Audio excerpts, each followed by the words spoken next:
Hello and welcome to the Games Done Quick Hotfix, and welcome to Out of the Box, the show where we believe that if you can watch it, you can run it. I hope it's getting a little warmer where you are. It's not quite happened yet, but you know what they say. Zelda April showers bring May run flowers. That's a thing, right? Well, it's going to be tonight because we have an all Zelda episode for you on the Hotfix with both of our shows, starting off with a category that I am really excited to show off because this is a run back of a run and a category that we had a few months back that technically turned out to be invalid. And Ryan Ford, being the fantastic person and really talented speedrunner that he is, went ahead and learned the glitchless category of The Legend of Zelda Link's Awakening DX specifically to come back onto Out of the Box and show it off to everyone. So with no further ado, Ryan, the floor is yours. All right. So yeah, hello everybody. So back again for running another glitchless category, Link's Awakening. Yeah, so for those that may have watched Church and Sarge's show last week, Monday, then might have saw that. But running the shorter category, so hopefully I won't forget any items this time. We'll see. And yeah, the possibility always exists. You apparently did during a practice run just earlier, but now you know which one not to forget. Exactly. Yeah, so yeah, got one commentator in the back yet again. So if you want to introduce yourself. Yo, what's up? I'm Glyph. I have run this category one time, did maybe 2 runs, but it was world record for way longer than it should have been, so. Oh, I did the wrong file name for... Right, it's like this. Hold up. Okay, there you go. The secret code. So in English, you just... If you name your file Zelda, then you get this this Easter egg, but yeah. But anyways, alright, Glyph, you want to count me down? Yep, let's do it. 3, 2, 1, go. Good luck. Alright, sir.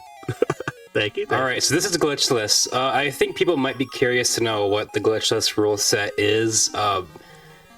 It's a little bit complicated. It's less. I think we said this in the last week's run. It's not really glitchless. It's more glitchless. So. Right. You might argue that we're taking the scenic route with shout out to Osborne running every other week on the Hotfix as well. I love saying glitchless every time. Yeah, that's one of the beautiful parts of rule sets and the way that community rules for different category names work. Like, go on to speedrun.com and take a look and see a category that works for you. It's whatever the community agrees that it should be is how the rule set works. It's literally just like majority rule. Yep. That's how it went. to help. I think, yeah, back in the day, there was a discussion. Sure. About each of the little exploits, glitches, bugs, and we had a vote on each item. Mm-hmm. So it's kind of a hodgepodge of lots of different opinions and takes to make a rule set that I think is mostly okay.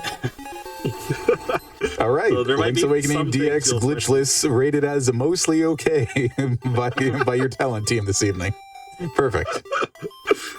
Yeah, there's gonna be a lot of questionable stuff, which is it a glitch? Yeah. Yeah, I don't make the say, rules. by all means, call it out when we get there. But you know what? But for today only, we can live in denial, and everything is intended by Miyamoto himself. So Exactly. So with the last time that I was on Out of the Box, so we're talking about version differences, and there are still some, but you can pretty much run this category on whatever version you want. Oh my gosh, I got wrecked by that bet. yeah, there's some weird stuff. One of the weird things is that versions 1.1 and 1.2, one of the final phases of the boss dies a half second faster. I didn't even know that. If you want to be optimal. Oh my god. Yeah, the Moldorm phase. So this is going to be a glitch called Moblin Skip. The Moblin needs to face up, so it's kind of RNG dependent. So Ryan's just going to kind of cycle through back and forth till the Moblin cooperates here. Oh, this is pretty cursed. Holy. If any of you have watched a No Save and Quit run, this glitch has been not glitch. I'm sorry. This exploit has been in There you go. that Yeah, I'm gonna for a take a long death time. Sure. Yeah, that's fair. Yeah, so I lost all my. Yeah, in this game, everything. unlike previous Zelda games, you don't respawn at like one main spot, like in Zelda 1 or Link to the Past. You respawn at your last entrance, which is nice for save warping. There you go. You just squeezed on through. Look, the terrain let you. You didn't have to do anything aside from be in contact with an enemy. Right? Oh my gosh. Since I actually have my timer up, oh my god, I lost like 45 seconds to like I can imagine. Jeez.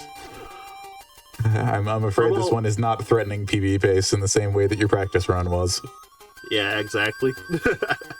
Yeah, including that bat knocking me into the pit, I guess that was a bit of small time loss, but that was kind of the reason I had to take that intended death, because of losing a whole heart to that happening as well. Sure. So it was like kind of weirdly unlucky, but that's okay. Pieces are jerks in every game. Don't forget Yoshi this time. Yeah, oh my gosh. Yeah, the Hundo run a week and a half ago. Oh on this no, of channel. all the things to forget. Yeah, I forgot like the Yoshi doll, and then I forgot the dog food, which was like the third thing in the trade sequence. So I forgot the first thing and the third thing. Well, Yoshi's going to have his own game coming out again in another, 6 or 7 weeks here. So people Really? should remember him next month. Oh, also a small time save. If you grab the powder now, you can see that the crane was still moving. But yeah, I actually didn't hear about that Yoshi game. I gotta look that up after. Yeah, Yoshi and the After this Mysterious Book. I think that's a Oh. Switch 2 exclusive. Wow, I never heard that title. Yeah, I'm pretty I mean, excited. 'cause- we're getting to the point where Switch 2 games and games developed exclusively for Switch 2 are coming out. So I'm certainly excited as someone who picked one up recently. Yeah, finally, because yeah, I was I talking mean, about this. that's the awkward nature of like the first year of most consoles, especially if you're somebody like Nintendo who likes to be very careful about what gets out to whom. Like you heard those reports, maybe if you follow gaming news, that said where people were saying like, yeah, no, we know the Switch is out in 2 months. We don't have a dev kit. So Oh I my think gosh, sometimes yep. that can just hamstring how many games you can get out at the beginning of a console's lifespan. But it seems like we're getting to that point. Yeah, like I recently was looking at like what first party titles are there for Sure. Switch, and it's just Yeah, like yeah. it's just like almost all the games are like remakes or ports of something. I was gonna say, It's like, if you're fine with your game saying Nintendo Switch 2 edition at the end of it, then yeah, there's actually kind of a lot. But yeah, I think there No. was like 7 like unique games or something. I was like, Right. oh my gosh, that's. I mean, to be fair, so I low. did cop Bonanza because, of course, and I got Age of Imprisonment because I love Musou games. So shout outs to my Nice. Dynasty Warriors fans out there. Gosh, I haven't played Dynasty Warriors in a long time. One of my childhood friends, he used to get each one as they came out. So we played 2 and 3 a lot when we were kids. Sure. Yeah. Back in the day when I was renting games, those were like real, like Friday night to Monday morning rentals for me. Just as much Dynasty Warriors as you could fit into a single weekend. Yeah, like usually if I slept over at my buddy's place, then we'd be playing it late at night. Heck yeah. Me and his, Chat younger brother. commenting on the most intended of all strats, which is becoming named Thief instead of whatever you were named before. I didn't even know We what all the did it. name was. This is genuinely one of the, there are games with moral choice systems. This was before moral choice was a thing in video games. You just did it because it helped you get ahead in the game. Why would you not? Exactly. Yeah, so become a thief because the shovel and the bow are way too expensive. The alternative is much slower. That's why. There's also a second way to steal by scamming the shopkeeper. If you save and quit while your rupees are going down after you buy an item, they don't go Ooh, down. okay. Reload back into the game. Yeah, You can buy something and keep your rupees. We count that as a glitch in this category. Understandable. So it is done in other categories. yeah, I would have done it with the bombs otherwise, but to save money, but then it's banned in this category. So that's why I got the 50 rupee chest in that cave before I Gotcha. before I did the Moblin boost. No, we yeah, got then- just one of the most fun items in Zelda, you know, along with like the Pegasus boot, the Rock's Feather is just doing this while you were moving helped pass the time that much faster during casual playthroughs, I feel. Right? Well, it is actually also faster to jump diagonally. When you're moving diagonally, if you're walking, then if you remember Pythagoras' theorem, in order to move the same speed, you don't actually move 1 pixel per frame like you do moving orthogonally. So they actually slow you down just a bit. So you're visually moving the same speed. But if you use the Rock's Feather, it just skips that, and so you move the full 1 pixel per frame. Nice. You learned something about how pixel-based movement works, and you learned a new vocabulary word for the day, chat. Orthogonal. Oh, am I gonna die? Maybe. Oh! The possibility Yeah, the certainly nice boss. exists. Nice. Yeah, genuinely, I think the hardest boss, definitely in the speedrun, but probably in the in the game, just casually too, to be honest. You know, that was a great recovery, though. Plus 34 compared to my PB. Hey, well, you were at like plus 45 before, so you're picking up speed, if so. Yeah, I had a lot of like time saved in the Gotcha. my in this split? So Okay. yeah, Fair. so most of my runs I'm usually ahead by like 10-ish seconds, but Yes, chat correctly identifying Pythagoras as that guy from Assassin's Creed Odyssey. Yep. One of my favorite video game characters, Pythagoras. I was gonna call DK Bonanza Donkey Kong Odyssey also. Not wrong. Not wrong. Made by the same team. So we are doing some of the trade side quests here, which is something we basically skip entirely in glitched categories. But we don't actually do the entire thing. If you're playing casually, you do have to complete the entire thing in order to get the magnifying lens to get the code for the egg maze. We don't actually have to do the entire trading side quest, only about the first half of it. Yeah, and Hundo Hundo glitchless, you would see the whole thing, but not here. Oh, I can't believe so that if- sword slash didn't hit that urchin despite me jumping. Yeah, that was weird. If you want to see the rest of the trade quest after the evening's broadcast, you can head on over to youtube.com/gamesdonequick and check out past broadcasts. It's pretty cool. And hey, if you happen to definitely already did be it about watching 9 this on days ago. YouTube. Yeah, it's true. I saw that you were on Church's schedule, and I was like, oh, like, Ryan, are you good to do another? Like, I'm glad you're getting to show this off, but we wanted to do the run back between you and me, right? And thankfully you were game for it, so Yeah, exactly. appreciate you always being a good sport. I mean, heck, you picked up this run specifically so you could be back on the show. That was awesome. Yup. Which also, thanks for having me again, too. Oh, of course. Yeah, no, I will gladly tell anyone who listens just how quickly and proficiently you pick up new runs. That Mario Tennis story is going to live rent-free in my brain for many years to come. Yeah, I actually have the leaderboard sweep now, too. Heck yeah. on that game. Very nice. So I said I would never learn 100% for that game, but then I caved and did. So. You not learning more categories. I don't know about that. Yeah, I watched the actual 100% record, and I was like, okay, I think it's pretty unoptimized, so I'm like, alright, I can probably just snag it. So, Sure. so yeah, so I got convinced randomly. But yeah, what was I gonna say?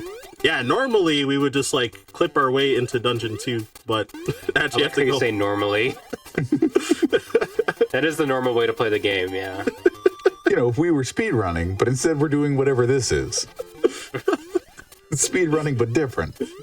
Yeah, I'm way too used to glitching. That's Understandable. The hardest part of glitchless for me is that because I've run like a lot of the glitched categories, that I just for miss items because I forget. Sure. I mean, that's honestly one of the things that impresses me most about people who are proficient in many different categories in a game. It's the ability to like do that gear switching in your brain to be like, all right, I'm running this version now, which means the route changes in this way right at the beginning, this way 20 minutes later, you know. having all that either, even if it's in your split, still having that muscle memory to be able to do it all is super impressive. Yep. And that would be a good segue into talking about text skipping, if we needed to talk about it. Oh yeah. Yeah, by all means. So you'll see Ryan, whenever he opens up a chest, he opens up his save and quit menu, and that it skips the text. Is it a glitch? If we're still in denial, no, of course not. Look, I mean, it's less of a glitch. I think that's what we've agreed upon here.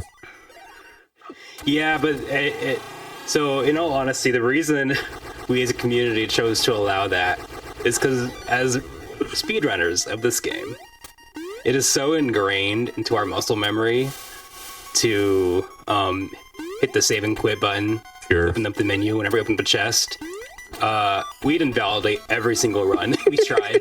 We were just like, no, we're not doing this. We're going to make this playable. Yeah, you genuinely have made it too hard to switch. It'd be like going from an automatic car to a manual by switching categories. Like, I genuinely don't know how to work this thing. Somebody help. There was no real discussion on like, oh, it's technically maybe not a glitch, Right. just an exploit. We're like, no, we just want it. Nice. It's so funny. I would have been so down to to not have it, but I get it though. Because Yeah, if I were making the rules, I probably wouldn't, but I get it. It's one of those things that's like, it doesn't really change gameplay. yeah, and then it would like probably kill people's interest to run if they just keep invalidating the Exactly. run to muscle memory.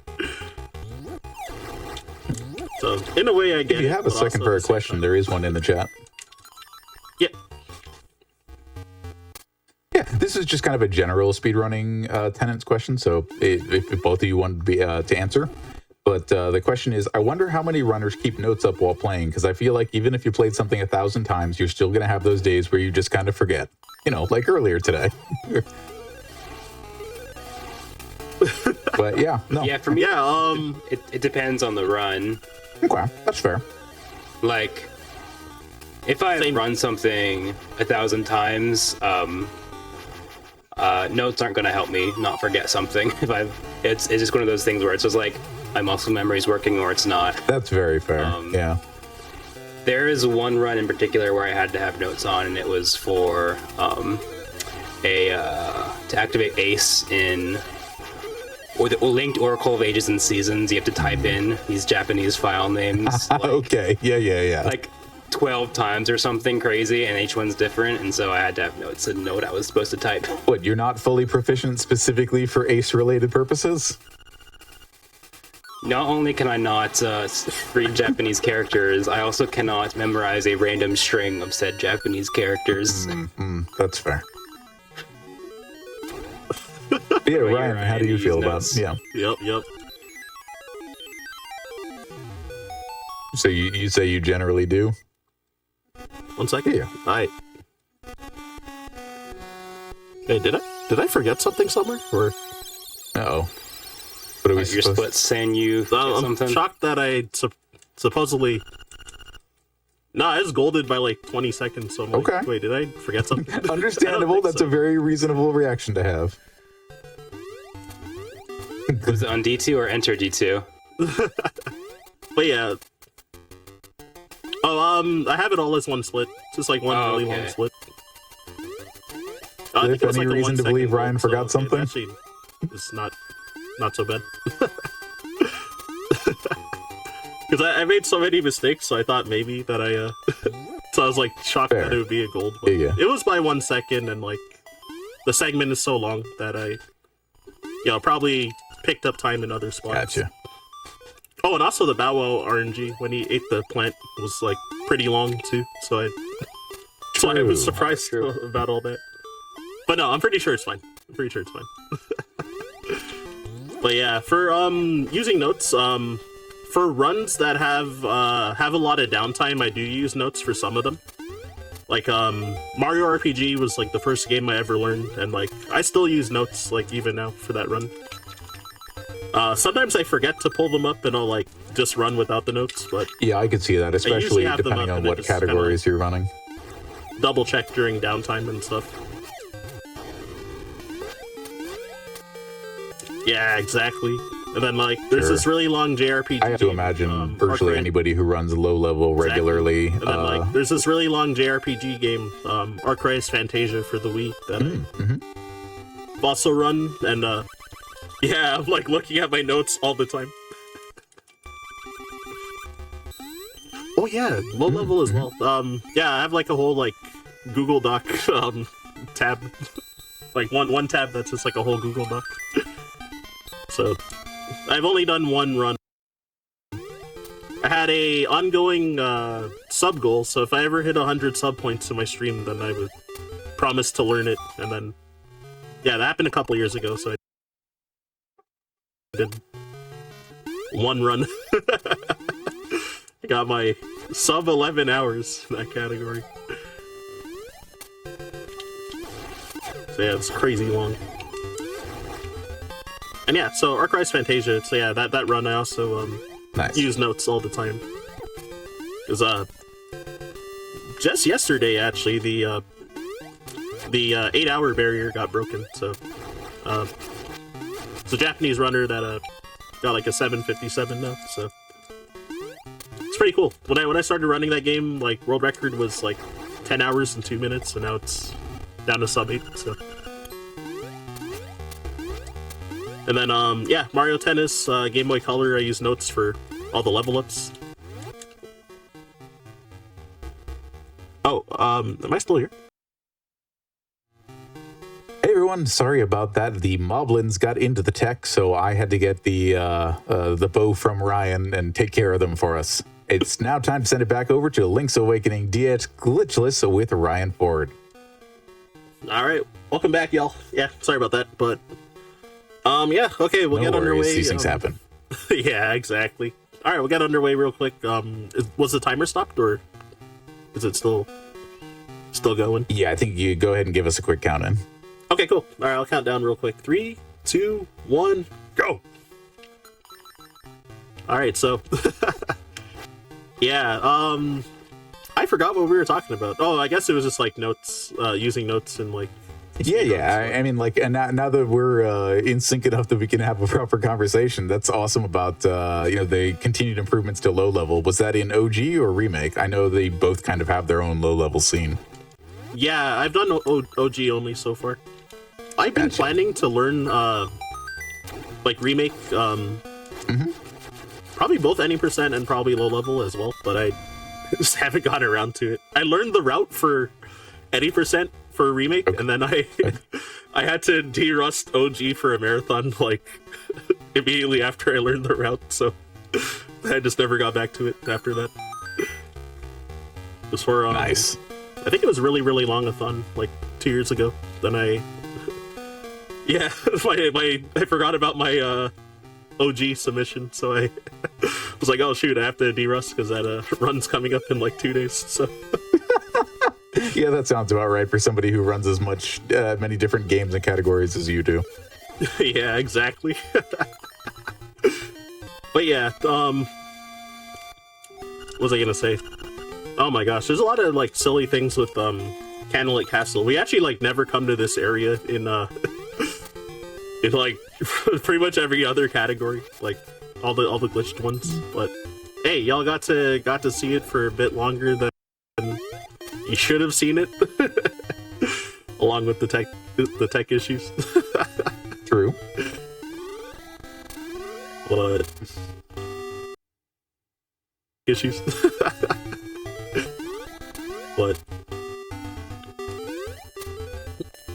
But yeah, normally we would do like a big trick called Village Skip, where we would go underneath or sorry, the oh shoot, while I was like thinking, I was also like mashing through too many text boxes there, because you can press B to actually dismiss some of those text boxes early, but I was mashing it while Classic. thinking. Whoops. But yeah, so at the top of the villa here, like where I'm gonna be digging up the key for Dungeon 3. Then we would normally do a what's it called? Like a pit clip, I guess, where we would pause on the same frame that you would fall into a pit, and it would cancel you falling into the pit and push you down a couple pixels. That was also crazy that I just fell into like 90 pits there, but hey, it happens. And then you would kind of get zipped into this villa area, which completely skips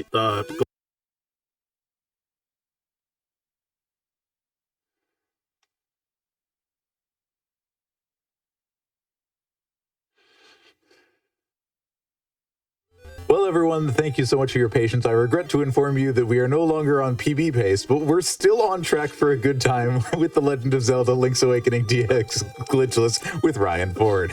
Back to you. All right, so back again. If want to restart the timer again. The 3, 2, 1, go. Yeah, it's also crazy cold at home, so now I'm comfy in a blanket. So it's slowly getting warmer here, but it is really taking its time.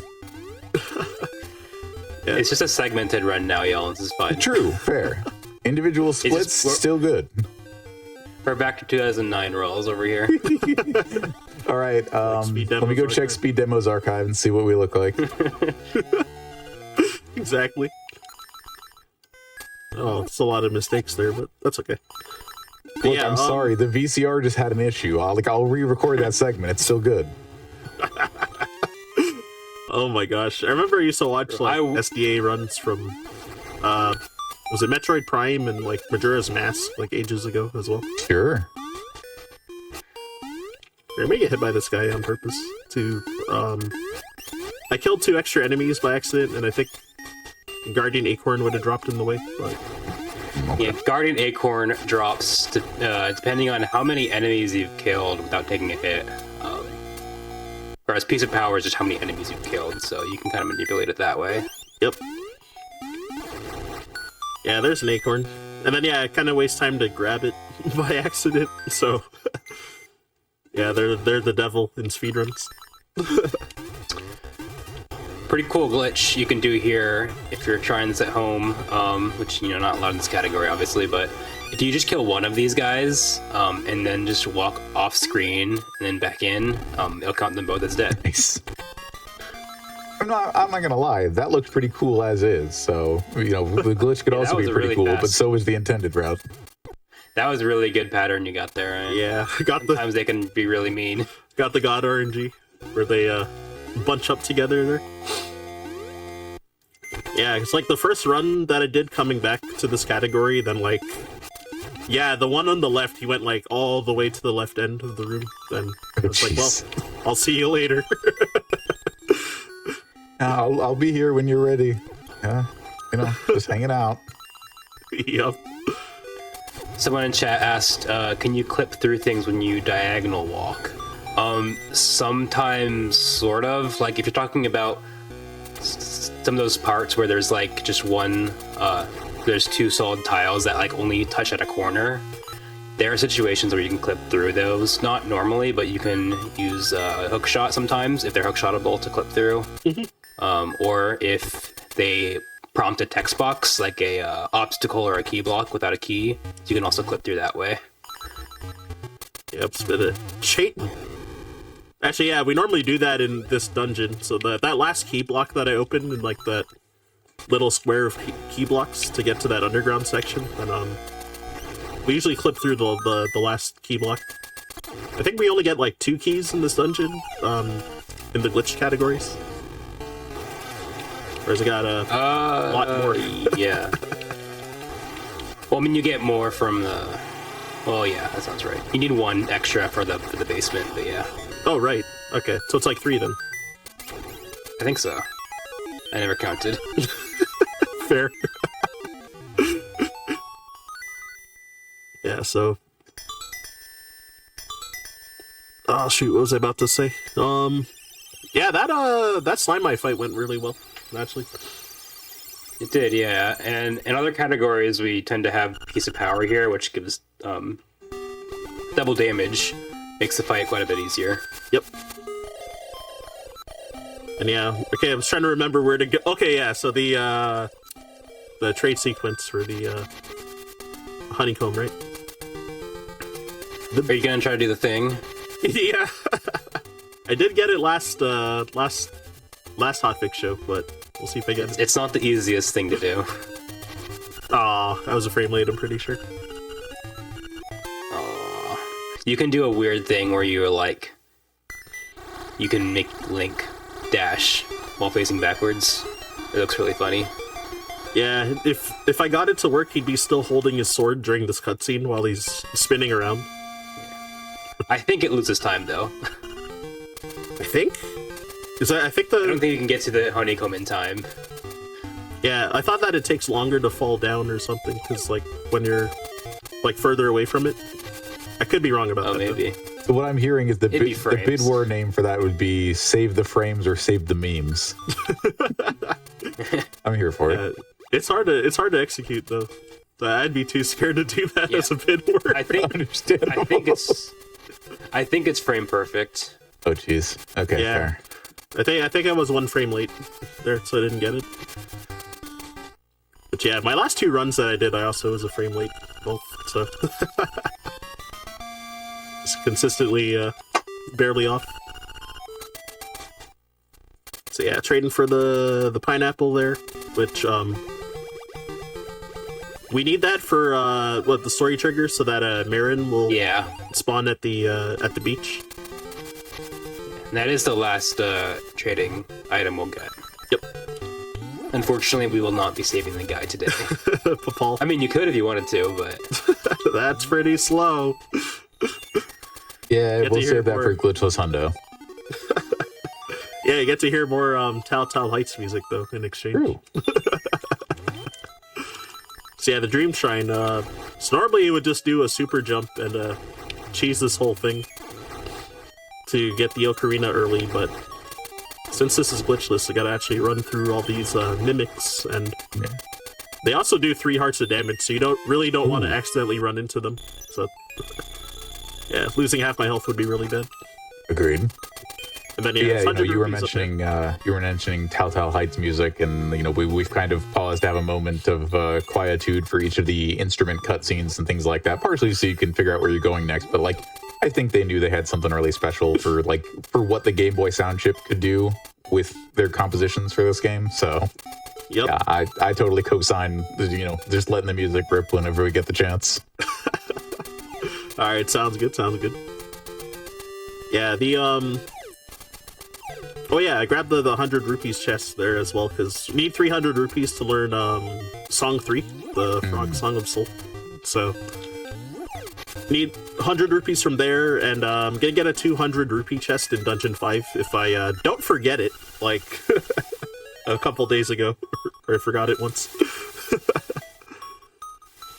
And also gonna buy a potion for a exploit that is not a glitch, I guess. Okay, thank you for clarifying. Yeah, this is some pretty good Seagull RNG, Ryan. This is a good sign. Ooh, yeah, that's not a V formation. They were right on top of each other for a minute there. Saving a lot of time here with the Seagull RNG. Yeah, I'm surprised that none of them went behind the text boxes. Like you we were able to see them the whole time during that cutscene. I assume that is the RNG in question, is whether or not they disappeared behind the text box. Yeah, just like they're... The RNG... Mm-hmm. Yeah, go ahead. Oh, just like when they're moving around, it's it's just random, what their pattern is. Gotcha. Every time in the cutscene. It doesn't save time or anything, but we know it's important. Okay, yeah. We love the meme about it. There's some community members that deny that there's RNG there, but... I mean, what would the alternative be? That there's a set number of, several hundred seeds for a seagull movement that are, it's a seed that rolls from the moment you start the game? Well, technically. Uh-oh. All right. I mean, we can get into it if you want. We got a minute here while we listen to Marin. Yeah, we don't even get to glitch this cutscene either. That's true. Actually, that's pretty much the whole reason that we have to get Marin, because in other categories we would do so the big glitch in glitch categories is bomb triggers, which you can basically cause cutscenes to play or get skipped. So we would be able to trigger that one without having Marin with you. But instead, we had to make a huge detour to get her.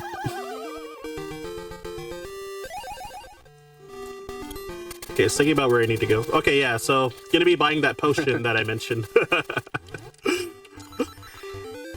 Yeah, every now and then I'm like racking my brain about where to go. Because again, I'm not like that experienced in this category, but I have a lot of experience in this game in general. But Oh, definitely. Fun fact about the potion is that it changes how much it costs, depending on certain things in the game. I think it is your kill count. So it'll cost more. I didn't know it was like other routes. I think so. I might be fact checked on that. Because when I was routing 100% glitchless a long time ago, I had certain routes that didn't work out because you would be at a bad kill count and get the more expensive medicine. Oh, that's crazy. Yeah, I only knew about the price increase after you mentioned it last week, but then I didn't know that it was because of your kill count. That's I think so. I could be wrong about that. It's something about like game progression. But yeah, it's pretty weird. Oh my gosh, that's so jank. This game is crazy for real. I knew what it was like precisely at one point when I was like routing it. But that was a long time ago. Yeah, so okay. it makes sense. The price varies between 28 and 42 rupees depending on whether a hidden counter of monsters defeated by Link is even or odd. On every 8th purchase, she will give you a 7 rupee discount. Oh, wow. That's what it was. That's pretty neat. What the heck? That's crazy. So maybe it was like some routes I had were like you were too far away from a save and quit. Sure. Which made it like more random whether you get even or odd, but you can manipulate that, so. That's hilarious. Oh my gosh. Why'd they do that? Oh my gosh. I don't know. That's so mean, random. it adds flavor to the world, but yeah, other than that, somebody just wanted to get some programming practice in. Something like Yeah, that. why not just make it random? Oh my gosh, that's so weird. That's pretty cool though.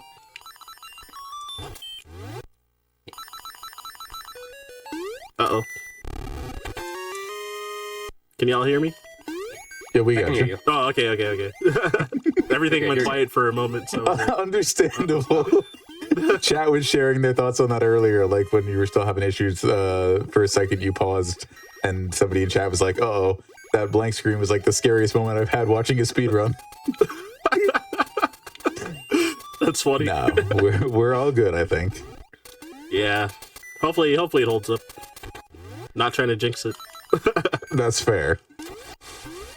Games are vindictive enough when you start mentioning things that could go wrong, and then we don't need to add more of that to the mix. Yep. Give a game an inch, it takes a mile.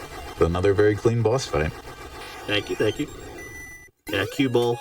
So, gonna try to not get stuck here this time, because the last hotfix show I messed up there. Oh, no. And had to pull that lever on the right to reopen the blocks and everything. So The lever of shame. Ryan, I think you forgot something. Uh-oh. I forgot to beat the dungeon, right? Well, I mean, this is glitchless. You're not supposed to be skipping things. Uh-oh. Do I have to go back to the dungeon? Oh my I guess at some point, right? Oh my gosh. But That's yeah, that so muscle memory, folks. You've seen it here. So the reason that we do Dungeon 4 in two parts is that if you beat it before getting the level 2 bracelet, which is in Dungeon 6, then when you go to the southern half of the world map, then the ghost will spawn and follow you around, and you have to do its side quests to be able to enter any more dungeons. So because of that, we get the flippers, then we just leave afterwards. Gotcha. Yeah, and then while we're on, since I'm heading to Dungeon 5 now, then since Marin is here, then able to learn was it the Ballad of the Windfish? So that so we need that to beat the game. Yeah, I was gonna say, so you can finish the game. Yep. Are there categories that are so glitched that you don't actually need it? Oh yeah. Okay, Yeah. good to know. Most of them. Got Because it. of the All the others. because of the bomb trigger that I mentioned earlier, we also do that. We also do that to For that cutscene as well. Got it. yeah. So we don't get the Even in- Ocarina either. Even in glitch 100%, where you have to get the ocarina and the song just for to check that Right, off. you're the really list. doing it just It's for still collection faster. purposes. It is still faster to bomb trigger. Yeah, we actually still We don't even play it. too. We actually do play that song in 100%. Wait, I forget. Is song 1 or song 3 faster? Or Oh, final boss. yeah, it's song 1, isn't it? It's been so long. Song 3. I think Song it's 3. song Song one. 3 is faster. It's song 3. Yeah. Okay. Because I always just selected with muscle memory. I don't even remember what song I choose. Yeah, it's song 3 we play for the big skip for the final boss as well. Or big glitch. Yeah, it's song 3 that's faster.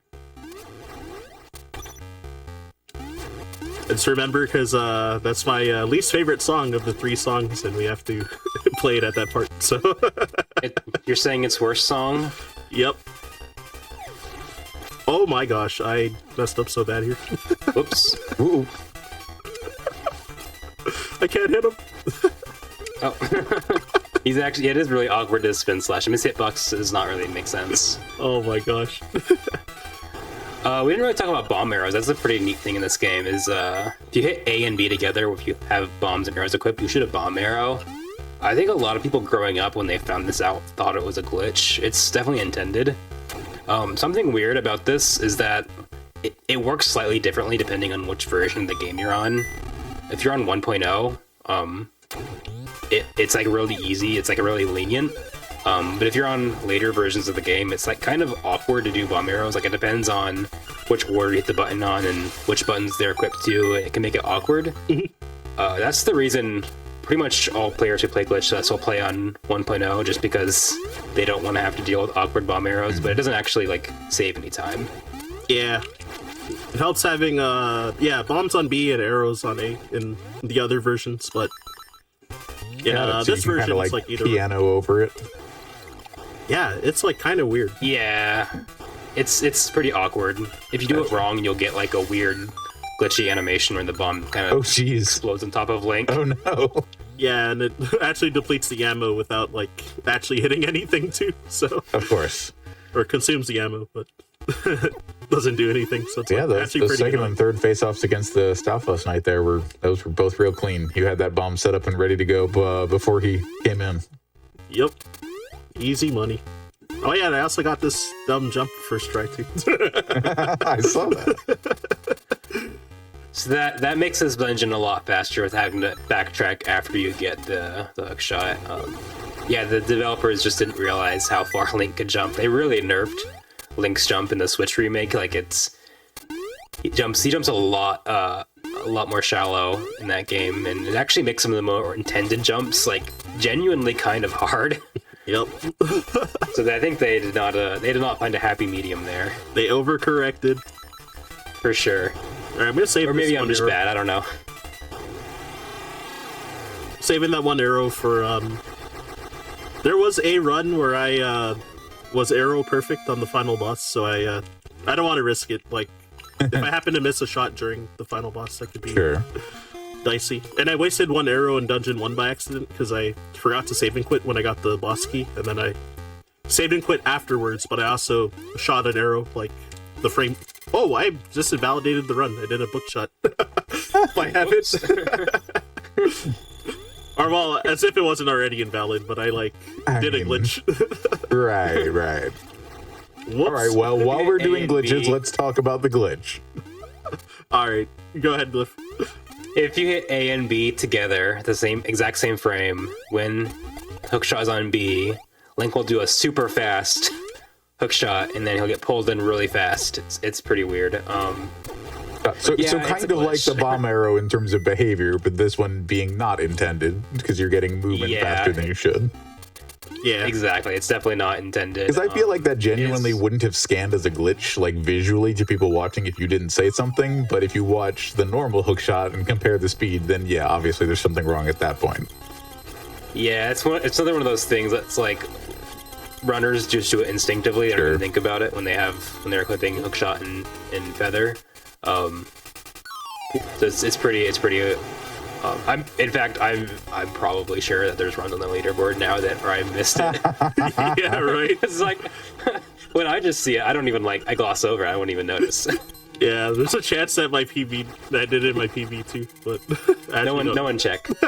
No one check. We just don't want to. All right, friends out there watching, we're taking applications for new board moderators for Link's Awakening DX.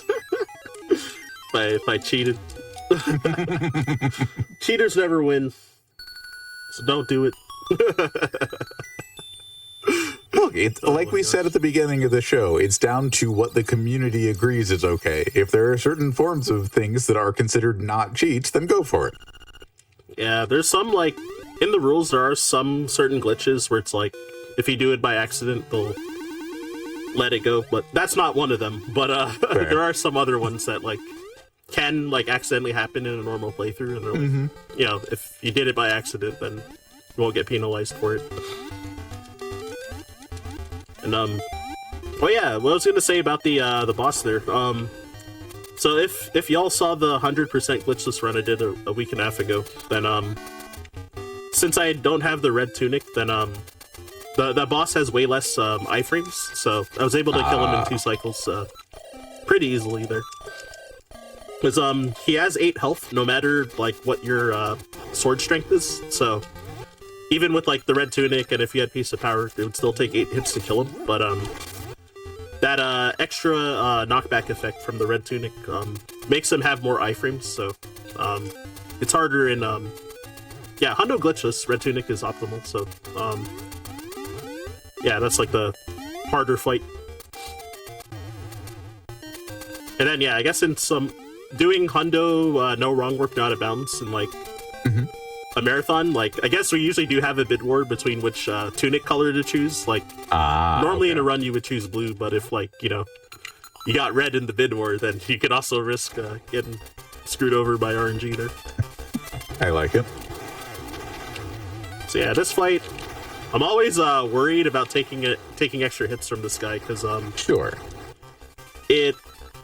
He does 1.5 hearts of damage, and due to not being able to use glitches, there's infinite boots dash glitch that you can do. When he stomps and stuns you, then but because you're not doing that, you have possibilities to intersect with his hurt box. Exactly. So yeah, so I'm always scared to take damage there, because Sure. there is a damage boost I want to do before entering the cave before Dungeon 6, and I'm gonna purposely lose 2 hearts there. So, yeah. Also, that boot strats, we call it boot strats when you kill the Armos Knight with boots. It's a lot harder than it looks. It takes a lot of practice and a lot of muscle memory on how the boots work, which is kind of awkward in this game. Oh my gosh, that very bomb impressive fairy. to get it. Ooh. That bomb fairy is such a troll. Those bombs do so much damage. It is really annoying. Yeah, so I was trying so hard not to get hit. If this bomb fairy was near me here, then I would try to get hit by that instead of this Armos, so that I could lose only 1 heart instead of 2. But the RNG didn't come up this time. It's pretty rare that it happens anyway. But yeah, coming in with half health, that's not too bad. And yeah, to save to save more arrows just in case, because I don't want to end up soft locking on the final boss or something. Right. Gonna be a bit more conservative with my arrows here as well. Normally you would bomb arrow this wall, and could use a bomb arrow for to kill 3 of those Zols up there, but I Same idea as what you ended up doing, just a little bit faster since the arrow propels it. Yeah, exactly. So, playing it safe. And you normally arrow that guy too, so I Got it. yeah, just saving a few arrows for the final boss, which is nice. Is this one of those games where if it notices you're low on a resource, it tries to give you that more often, or is it really just down to you might have to go farming if you run out of something? Yeah, unfortunately, you have to. I think it actually does sometimes in like really weird situations, but Okay, not interesting. normally. So there might be an item pity system, but if so, it's subtle enough that we can't agree on whether it exists or not. Maybe I'm misremembering something, but I feel like I remember Dade, who's the developer of the randomizer, mentioning something. Oh wow, I actually didn't know. I think it's hearts. I think hearts actually are more likely okay. to come up when you're low on health. That makes sense. From enemies, from certain enemies. But everything else, you're We on didn't your know own. about that. Yes, it was like Wow, I didn't we know didn't that. know about for a long time. Yeah, I think it's one of those things that my memory's bad for this guy for this kind of stuff, but I think I remember reading that not too long ago.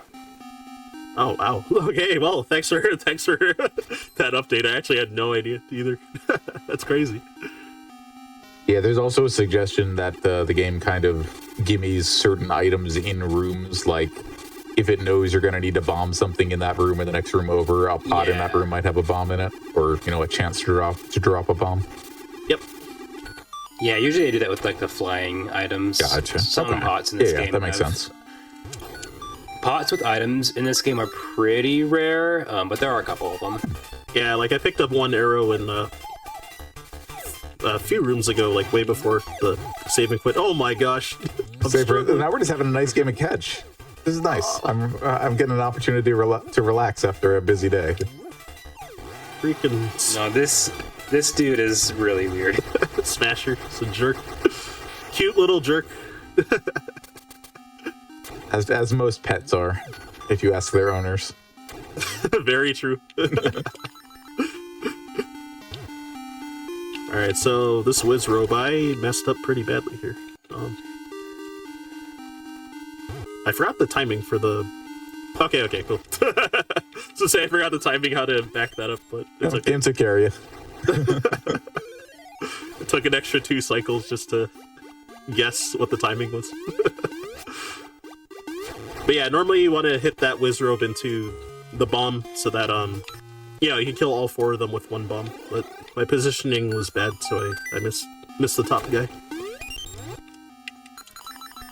And yeah, there's a lot of extra bombs, like a ton of them in this dungeon. So gonna be topping off in this dungeon at before the Dodongo snake mini boss comes up. Then I'll be topped off at that point. And yeah, fortunately, there's another convenient bomb pickup in actually both Dungeon 7 and 8. There's convenient pickup, and the ones that are floating with like the wings are worth 10 each. So yeah, it's really nice that they're around. There's also spots like that one where if you're like really low and you can reload the bombs. Yeah, Going into a staircase. yeah. Oh, nice RNG. First try horse heads. Let's go. I think a lot of people, like when they played this as a kid, thought there was like some way you could throw it, some angle that would make it like it was a skill thing. It's completely random whether or not they'll land on their side or their head. Yep. So you have a 1 in 4 chance to get the outcome that you want. Like both of them upright. Because each is 50-50, yeah. Oh, Or math. First Pythagoras and now statistics. Right? Imagine trying to do math as a speedrunner.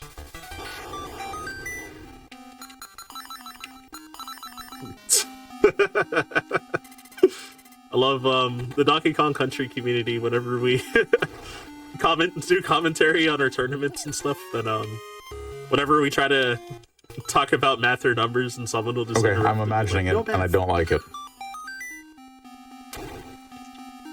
Oh yeah, something that I wanted to mention a while back. Just remembered. So so when I come out of this staircase, there's like the room with the tiles. So when the key fell at the end, so Link like instantly grabbed the key when it dropped on top of him. But so it's a 50-50 chance whether you'll just catch it the first time it drops on Link's head, or if you get unlucky, it'll fall through him, bounce up once, and then he'll catch it the second time that it lands. It's Yeah. frame rule dependent. Also, close your eyes, everyone. It's not a glitch. It's bad. It's bad programming. It's not a glitch. Come on. Yeah, I think with the item drop thing, I'm pretty sure it's like I think Link only I've had this nightmare before. pick upable items every other frame. Yeah. So the key is only on the ground before it bounces for 1 frame. So if you're unlucky with the frame roll, you won't get it. Yeah, exactly. So yeah, so it's 50-50 whether you'll save a quarter of a second or lose a quarter of a second from like the whenever the keys are falling from the top of the screen.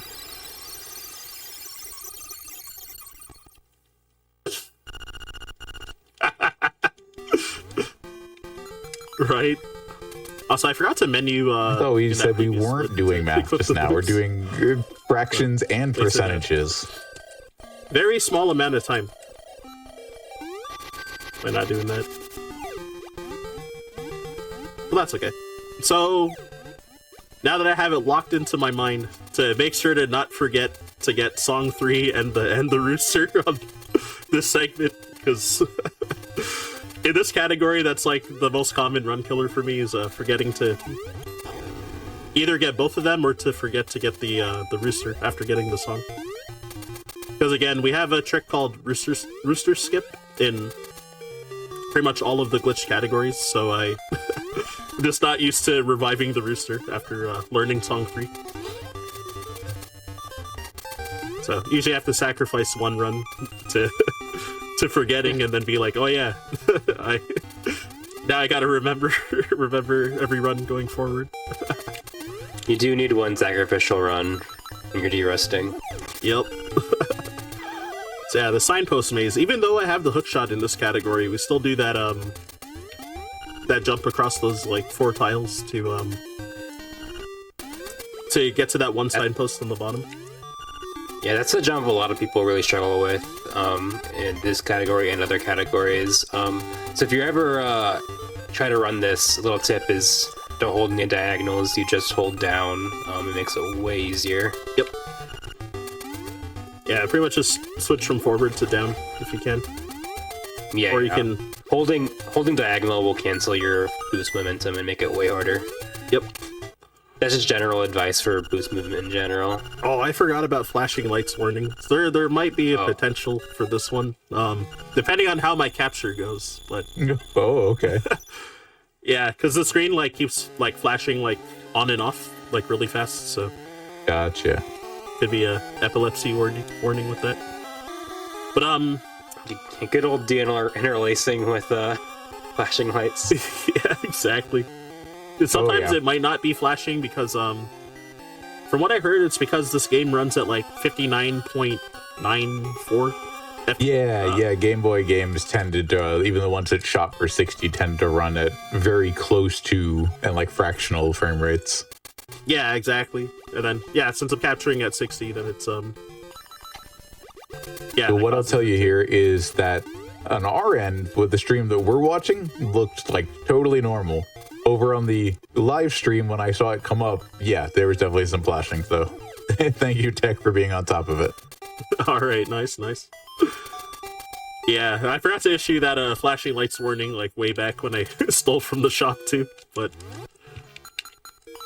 Oh, wait, yeah, sorry. I was thinking that I had to equip Song 1 for some reason, so I just did that extra menu for no reason. Second guessed myself, and I was wrong. Just say, weren't we talking about that just earlier? Yeah, since the Frog Song of Soul revives stuff. So, and then yeah, Ballad of the Windfish pretty much just needed to open up the Windfish egg. And I guess also killing those Pole's voice, like back in Dungeon 6, you also have to use Song 1 to kill them as well. Which I didn't know until I started running glitchless. that was a thing. Yeah, if you don't have any songs learned at all, then you can also kill it like that too. Oh, interesting. Where just don't play Song 2. Oh my god. Blur fans in shambles. Song 2, since it inside dungeons, it warps you back to the start of the dungeon. Oh, so yeah. Okay. I can see why this would be a problem. Yeah, so it has never happened to anyone. No, ever, of course. So. I feel feel like it's gonna happen to me one day. I was gonna say, so what happened to Ryan earlier was not the worst mismenu we could have seen. Got it. Yeah, right. And yeah, if you're not in a dungeon, it warps you to Tracy's house, like where I bought the potion. Yeah. So yeah, that also would be a disaster if you. There was a pretty famous instance of this. I'm not going to say who it was, but it was during a tournament race. And you equip the song too because you warp to Crazy Tracy's after the dungeon. Mm-hmm. So we equipped it after beating the boss. And then just misclicked his controller and accidentally hit the button. Oh, yeah. So after he defeated the boss, finished the dungeon, warped back to the start of the dungeon. Oh yeah, I heard the legends. This was before my time, but I actually heard about this. Alright, I won't say the name either, but... Pretty legendary clip. Yeah, that's one of those stories that, like the first time somebody playing Archipelago got what is now known as BK'd. Yeah. Like, oh yeah, no, everyone knows the story at some level, even if they don't know who was involved and they weren't running games or playing Archipelago at the time. These stories just get around. The Burger King. Mm-hmm. Hey, yeah, getting BK'd with a Burger King trip has happened on this very channel. Passion Project had an Archipelago special, geez, probably a year ago now that I actually happened to be part of. And TGH was playing Link's Awakening and didn't set settings quite friendly enough at the beginning, I think. And so this game is awful for Archipelago if you don't set your settings right. You're just stuck for hours. Yep. Yeah, just a little mischeck here, a little something in an early spirit that someone didn't get in another game, and TGH had time to go to Burger King and get back before he had more play to do. Yeah, I've done like a 5-player multi-world many years ago for this game, and yeah, people being stuck for an hour, like still in just like Mabe Village at the start. Yeah, sounds right. Because they don't have a bracelet or something. Yeah, so there was the potion I bought. Yeah, so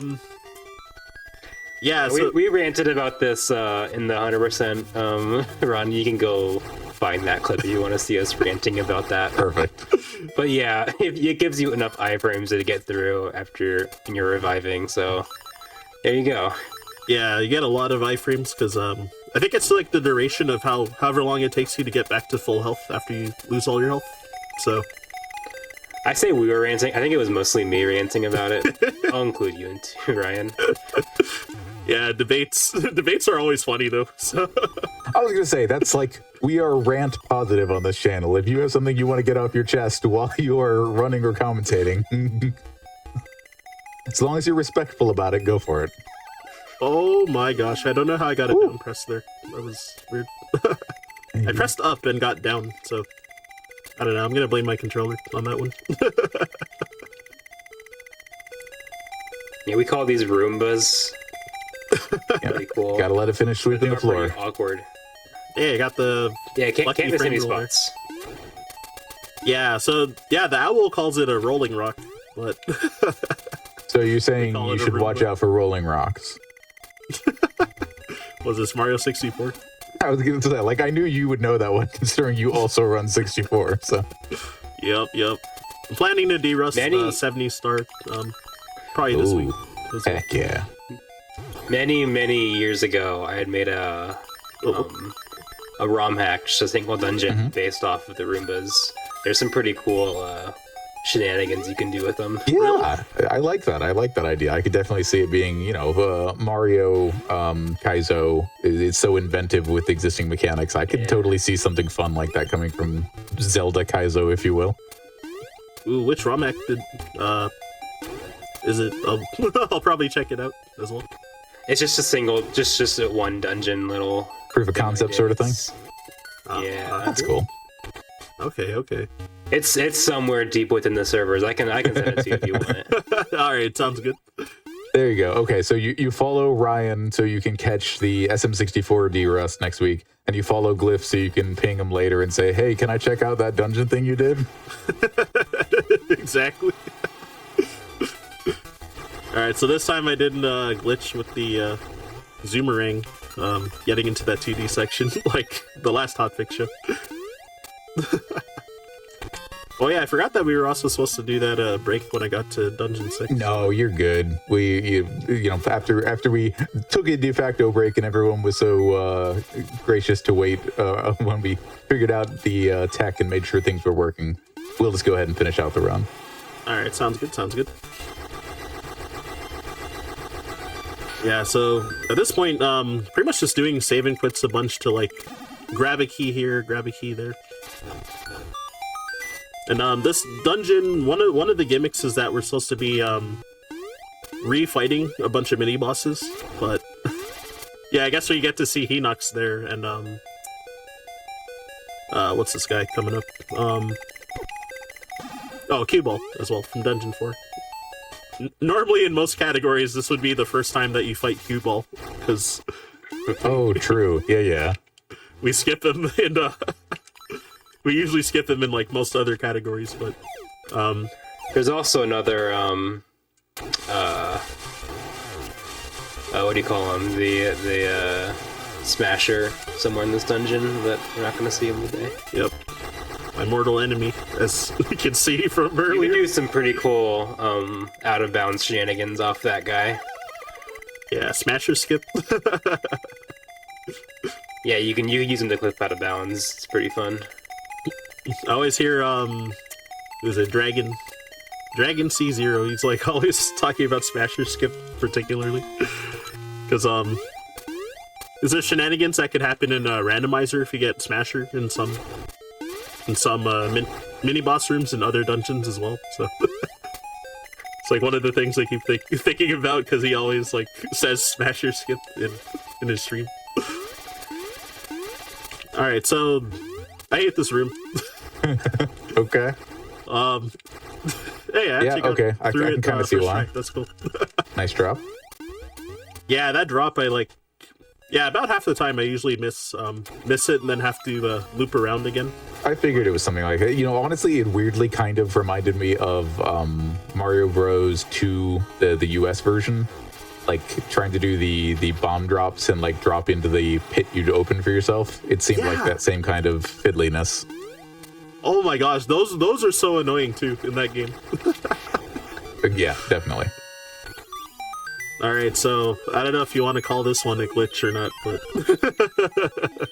It's intended. Look, we just brought our own drumstick. It's fine. Drumstick with the thunder drum? Mm-hmm.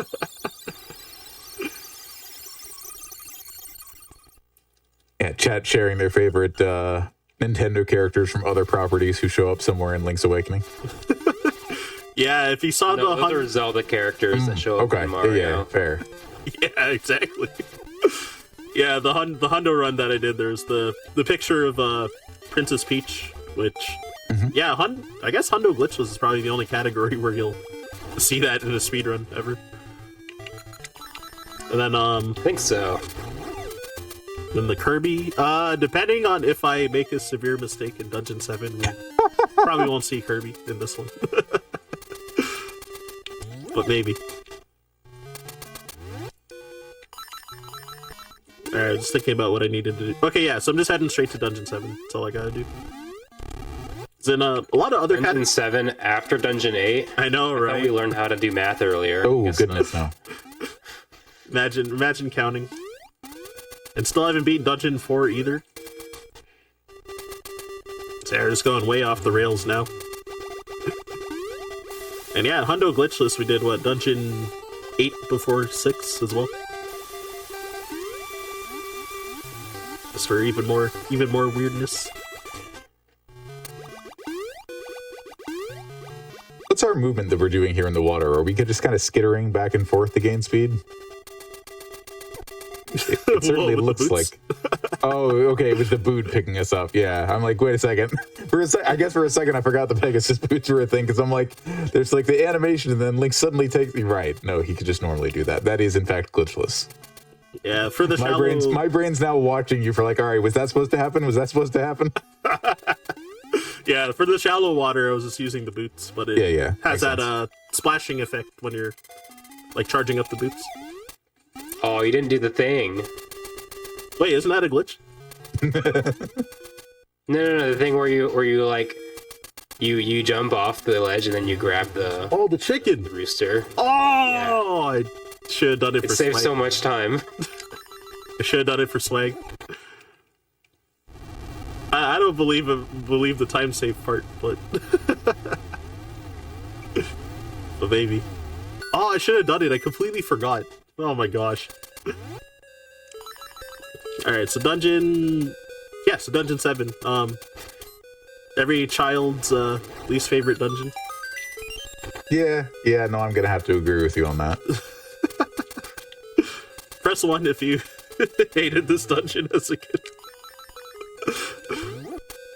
Yeah, Say so press we're 1 gonna if you hated it as a kid, press 2 if you hated it and you weren't a kid when you played. So you can't press 1. pretty much. Yeah, so gonna be using this ball to yeah, as usual, the intended way is to break these 4 pillars, throwing the ball at it instead of being able to bomb trigger like in glitch categories. But All right, I gotta tell you, Ryan. First comment in chat. It has always been my favorite dungeon. what? They definitely use Zelda dungeon to get through it. Probably right. Good website. Oh, that website was the slowest loading website of all time. Back in the day, Oh my gosh. it took 3 business days to load a picture on that website. Yep. I completely forgot about that. I just like blocked that from my memory. I swear, until you said that. Oh man. You Just, like, had get up time and to go try get the it. dungeon for yourself and run out of life and can save and continue before the page loaded. Exactly. Oh my gosh. So yeah, so you gotta kill all of these little bird things that this guy summons, otherwise he'll keep repeating cycles over and over until you kill them all in one cycle. Okay, gotta remember to There's a not pretty- save quit here. There's a pretty funky, not a wrong warp. It's a down warp you can do. Thankfully Ryan didn't do by accident. Wait, downward. It's actually not. It's not impossible to do, but yeah, it's not a wrong warp. You know what I'm talking about? Oh, I didn't even know about that over here. Oh yeah, you can do a warp on that guy. if you jump into the into the doorway while the door animation is still going on, Oh, that's so funny. Holy.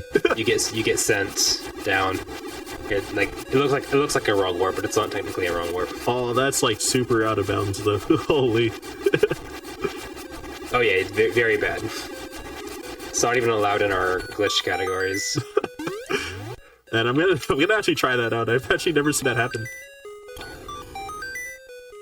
Okay, so what's it called? Falling in this hole. There's a chance that could have happened. Oh, nice. Yeah, I've killed like 2 runs from falling in that hole by accident. Oh no. Y'all ready for the one trick in the run? That was the one trick. Yep. So pretty big Nice. skip by being able to Yeah, jump and freeze throw the the ball ball. in place. I guess Moblin skip is a trick. It's the second trick of the run. All True. right, so you learn how to get help from friends and you learn how to play some b-ball. I mean, sounds like a pretty wholesome run to me. Right? I was supposed to equip hookshot and boots. Whoops. This menu. See, we learned much later than this that Link knew how to use a crossbow and could train you how to do it when we were on the Wii. But did you know that Link knows how to ball?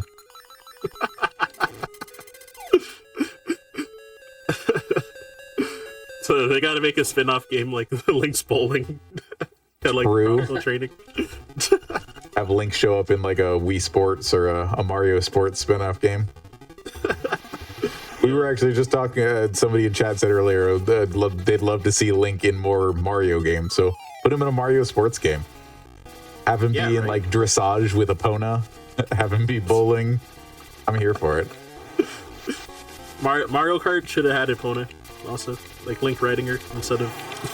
Yeah, Him the being in a Zelda. cart. I mean, to be fair, they were doing the thing with the Master Cycle in Breath of the Wild and Tears of the Kingdom anyways, so... But yeah, I would have loved to have seen Epona as a ride option. Although at that point now you have to figure out how all of the other Mario characters can canonically ride Epona. Yeah, that'd be silly. Kirby literally just like sits there, sitting sprite, legs out front. That'd be Chain just, Chomp. like, flat on it. Yeah, Chain Chomp. Basically, you have the back of Chain Chomp's chain like tied into the side of the saddle. Oh my gosh, this would be silly. Chad, how would your favorite Mario Kart character ride Epona? If your favorite Mario Kart character is Bowser, the answer might be he can't. For Epona's well-being. The other non-Epona horses? Epona's the only horse I know. Yeah, sorry. I don't know what to tell you. Malin and Talon only had the one horse. So I'm glad I did not forget to go to Dungeon 4, because I've occasionally done that too, or caught myself halfway, like, heading towards the Windfish egg. Oh, jeez. Like, oh yeah, Dungeon 4. But yeah, there's, so this one RNG puzzle here where, gotta, step on these, panels. That's crazy that it's been 4 runs in a row I've gotten the same one, actually. There's like 4 different patterns you can get, and yeah, it's just RNG. But there is an image somewhere in the speedrun Discord on what the patterns are. Yeah. 2 of them There's start from 5 the of middle. Oh, is it 5? I think it's 4, right? Yeah, it's 4. Okay. Just double checking. I think I misspoke. It's 4. Okay, just double checking. Yeah, I think it's like not random. It's determined by something weird, like how long you spent in the pause menu on the overworld or something weird like that. We only found that out recently. That is silly. Not whether your hidden monster counter is even or odd, and whether or not you bought 8 potions or not. Holy. And yeah, so the anglerfish, compared to the glitch categories, we usually, since we usually have sword equipped there, due to doing a different trick to skip that puzzle that we were talking about, you normally do a spin slash and 2 bomb arrows to kill him, but, since I didn't have it equipped, then I just used three bomb arrows instead. Gotcha. Yeah, bomb arrows are pretty broken in this game. I am impressed that the bomb stays lit underwater. Yeah, right? Yeah, you can use the magic rod on them too, but it takes like It's one of 9 those hits. bombs from Twilight Princess. Mm-hmm. Yeah. No, the wick is actually just made out of concentrated magic, so it doesn't adhere to normal rules. Yeah, why did It can trigger cutscenes, so it's got to be some magic. Granted. I hadn't thought about it like that. That makes sense. it's like why does it fizzle out when we put it in water from the surface, but why does it work underwater? It's kind of weird. It only keeps it from getting lit. Once it's lit, it's all fine. All right, all rise for the national anthem. Hear, hear.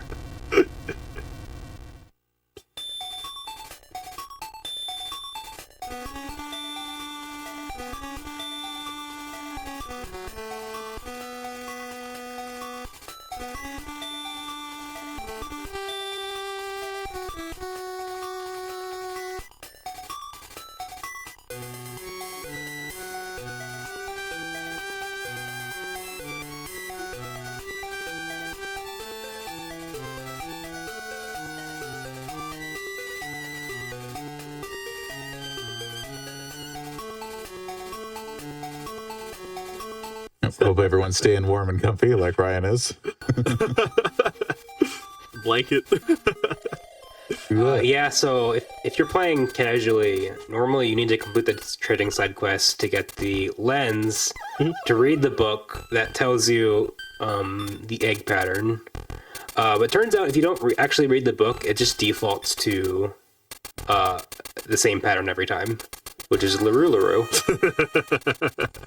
Yeah, left, up, right, up, left, up.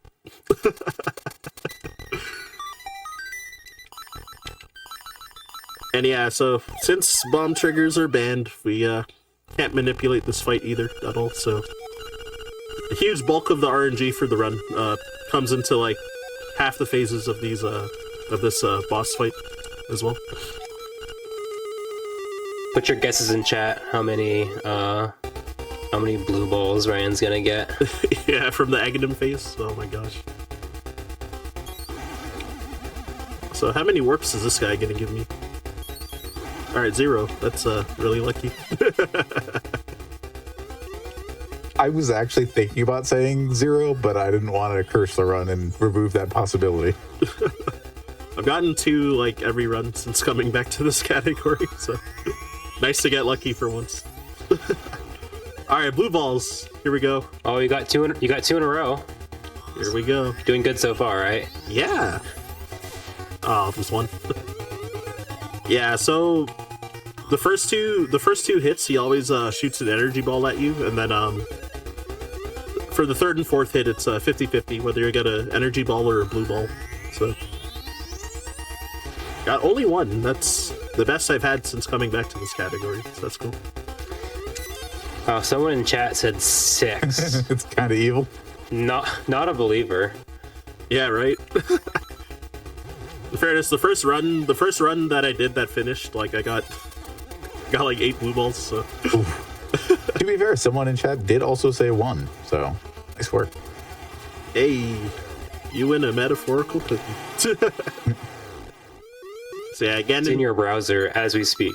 It's true. All placed there It helps to keep you logged into Twitch, and if you happen to add to that cookie to subscribe to the Games Done Quick channel, you no longer get ads during broadcasts. You can chat during our replays, and you can also enjoy lots of emotes made by our community. wow, this RNG is crazy so far. Wow.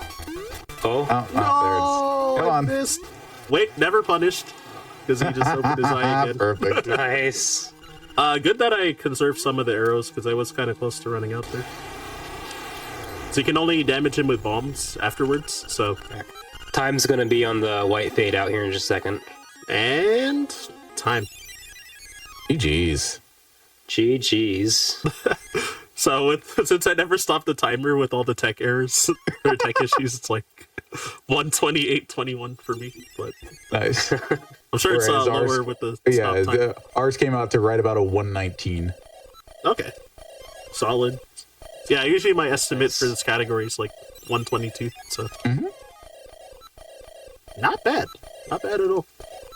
And yeah, my Very PB cool. is a 117. Oh god, I forgot the rest of the numbers. 117.44. So Okay. yeah, Yeah, so it Not makes too sense far. that you gold at least one split this go around. yep. And then yeah, So if world record is 13:58 by Rhythmical. Which, Wow. He was in chat when I was doing the run last week, but I didn't see him here today. Might be busy. Understandable. But yeah, sorry. yeah, that's glitchless. If any of you are interested in running this will work on any version of the game. If you just have a cartridge of Link's Awakening DX, you can learn this route. Some languages are slower or faster than others, but everything will work.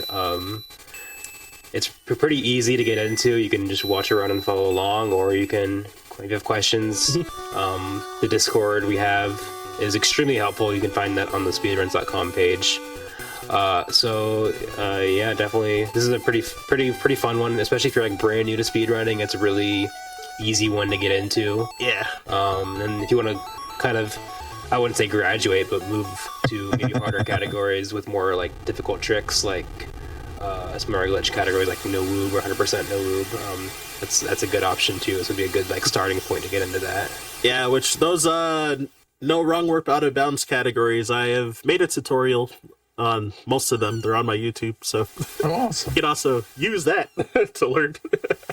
Yeah, definitely follow Ryan on YouTube if you want to give that channel out. Is it also going to be Ryan Ford 522?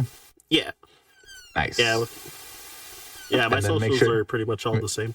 Make sure to follow Ryan_Ford 522 on Twitch. Check out that Super Mario 64 D-Rust when that happens. And Glitch, anything you want to tell the people about? Or Glyph, sorry. I saw somebody in chat say the thing about no glitches. I'm like, oh, yep. Anyways, All Glyph. good. Yeah, if you wanna follow me on Twitch, I'm at GlyphDX. Don't stream a whole lot these days, but when I do, you'll catch me playing either this game or other Game Boy Zeldas, speedrunning them, or playing maybe some Mario's Super Mario World. We'll see, but one of those two. Very cool. Yeah. Well, thank you both for being on the show. Thank you so much for learning this category to come back and show it off for us.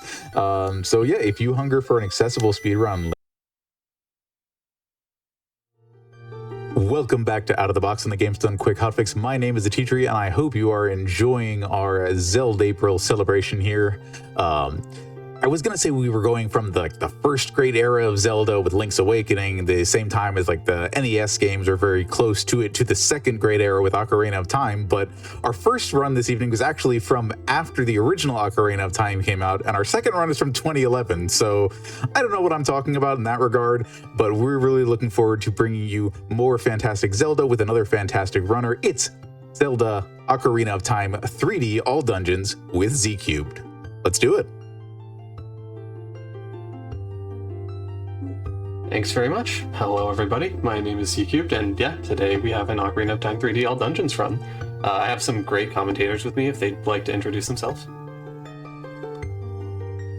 Hello, I am Gymnast86. I run the Zeldas, including this one, so now I get to talk about it.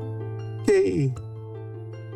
I am a Moist Goulash. I recently started running OT 3D again recently, and yeah, I'm happy to be here. With that out of the way, I think it's about time we get started. In 3, 2, 1, go. Good luck. Thanks very much. So a few things to note. This is Out of the Box and in theme with Out of the Box. For the most part, basically any cartridge you pick up, you'll be able to do all of the tricks that you see today. There is one caveat to that. There is technically a second version of this game, version 1.1, which does have one of the major glitches that we'll see patched, but that is exclusive to the Korean and Taiwanese versions. So unless you're from either South Korea or Taiwan, you're going to be all set. With that out of the way as well, we also have to start introducing the first trick, which cutscenes in this game, they're not trivial. You're going to see me try and attempt to do something called quick text. Effectively, there is a 1-frame window where I can press the B button, and it will cause most text boxes to just immediately flash across the screen. There are a few text boxes where this doesn't work, particularly those with a white background or those in the shop, but that's not going to be most of them in this cutscene. So yeah, as you'll see, I think there's 7 frame perfect. There's 7 text boxes where you can attempt a frame perfect trick to skip them. Let's see how they go.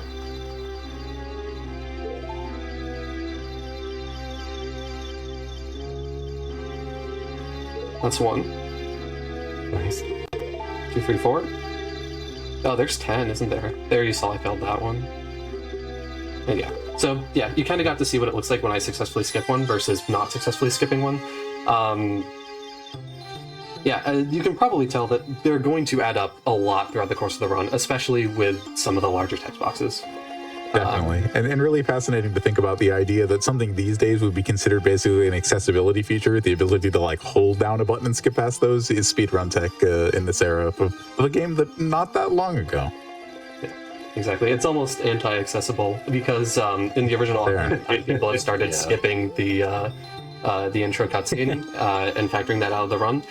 We cannot do that in this run because quick text is not trivial. So yeah, after this cutscene, we're going to be setting up the first trick. Going to the Deku Tree would be kind of slow in this route at this point. We'll be back later, but right now our primary objective is to get out of the forest. And the way that we're going to do that is we're going to perform something called a triple/flip. So we're going to make our way to the Kokiri sword immediately. That's the only item that we're going to need to escape the forest. When you slash your sword 3 times consecutively in this game and then put it away, Link takes a giant step back. And that giant step back is enough to be able to clip through some acute angle corners and objects. This one is actually kind of tricky because the position of the guard makes it such that you can't just line it up and perform the trick, otherwise you'll talk to the guard. You have to go out of your way to set up the angle manually, but in a way where the camera will not interfere. perhaps I started that explanation a little early, but the trick will be coming up shortly. As mentioned before, for now we're going to be making our way to the Kokiri sword. So you said specifically it's acute angled walls. Is that the sort of thing where, like, getting the pushback off of the third swing, it has to put you into like both sections of a wall, or it's just something to do with how Link's character model and wherever the game is tracking goes far enough into a wall that wouldn't happen in other kinds of walls, like right angles or, you know, things of that nature? No, that's exactly it. Because it's an acute angled corner, like the recoil of the sword pushes you back towards the corner, and that's what it allows you to clip through. There are some edge cases where we actually technically won't be an acute angle, but we'll mention those as they come up. Okay. But the first one, yeah, it's coming up right now. Again, this one is a little tricky, so hopefully it goes reasonably well.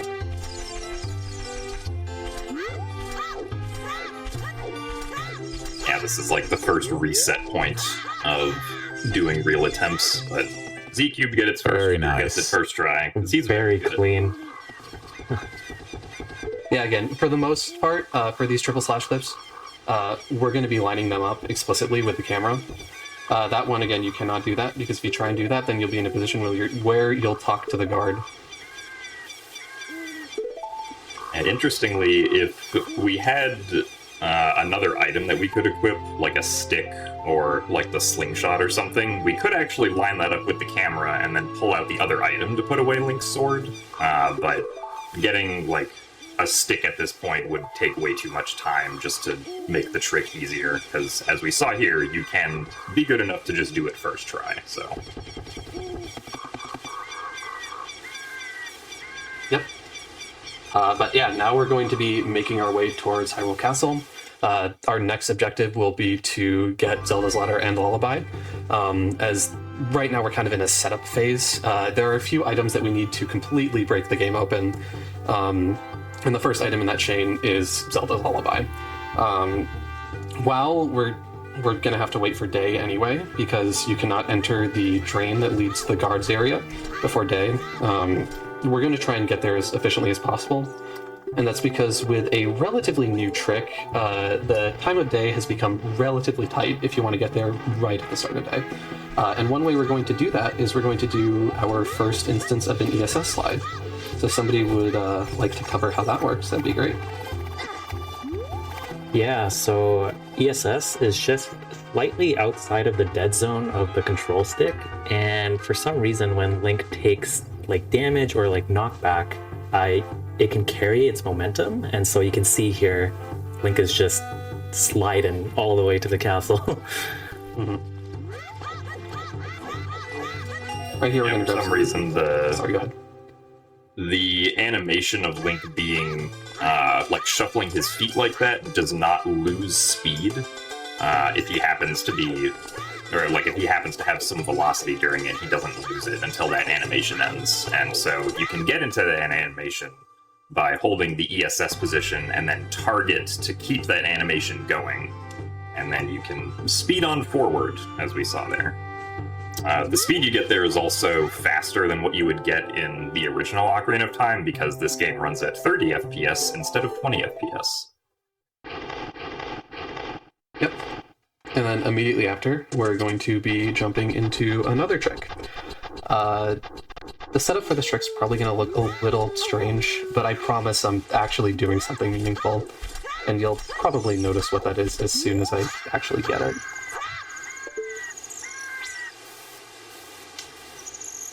OT setups. I was going to say, if you've watched any glitched category of Ocarina of Time, which is most of them, you've probably seen something at least this strange. Yeah, right there, you kind of just saw me fly up into the air.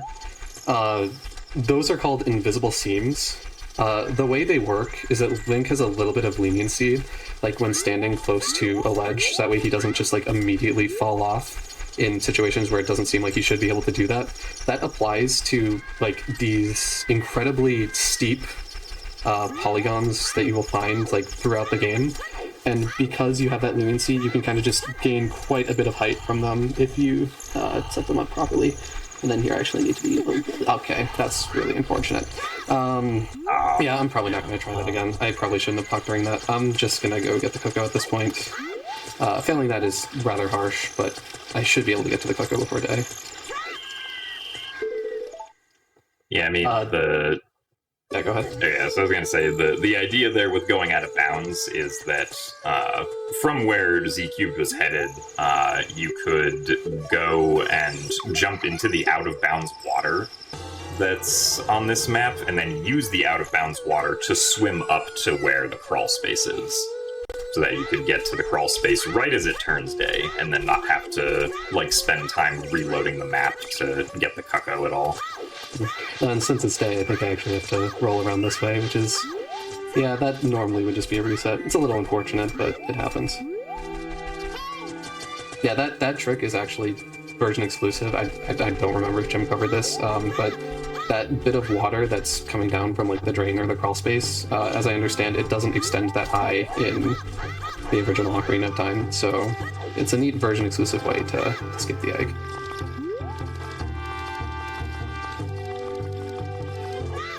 I think the same is broadly true in any of the games that Grezzo remade, that some things are, somewhere between subtly and significantly different. Obviously, if you're looking at Link's Awakening versus Link's Awakening Switch, there's a few more differences. This is much more faithful to the original game. Absolutely.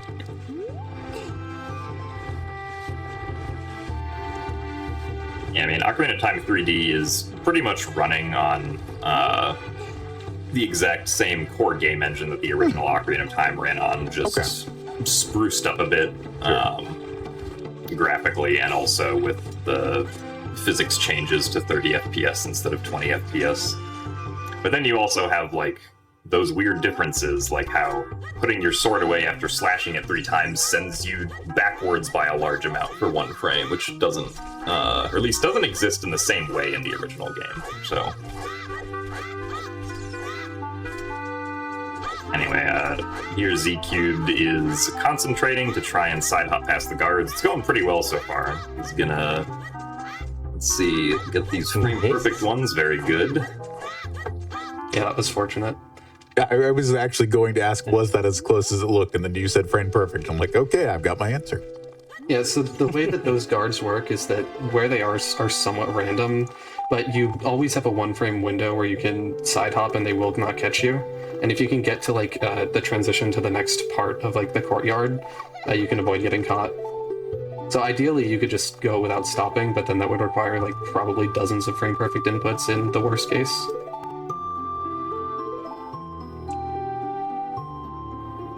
But yeah, that's that is actually a pretty major reset point. Fortunately, they were nice today. And then again, as I mentioned at the start of the run, I don't want to like mention quick text too much, but like long cutscenes with many text boxes that are sequential rather. It saves a lot of time if you can get the text skips. I don't know the exact time delta over like getting every text skip versus failing every text skip, but I would imagine it's at least like 10 seconds. I would be surprised if it was less.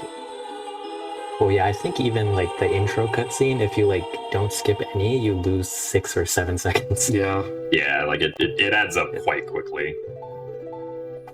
The fact that the cutscene, like the visual aspects are locked to those text boxes and the way that it progresses, with the speed of your own text box is really the kind of the factor that seals it there. I have to imagine that if it didn't work that way and they were like decoupled from one another and the visuals just played out at whatever rate they were supposed to, you'd probably just be left waiting like an extra 10 seconds at the end of each cutscene.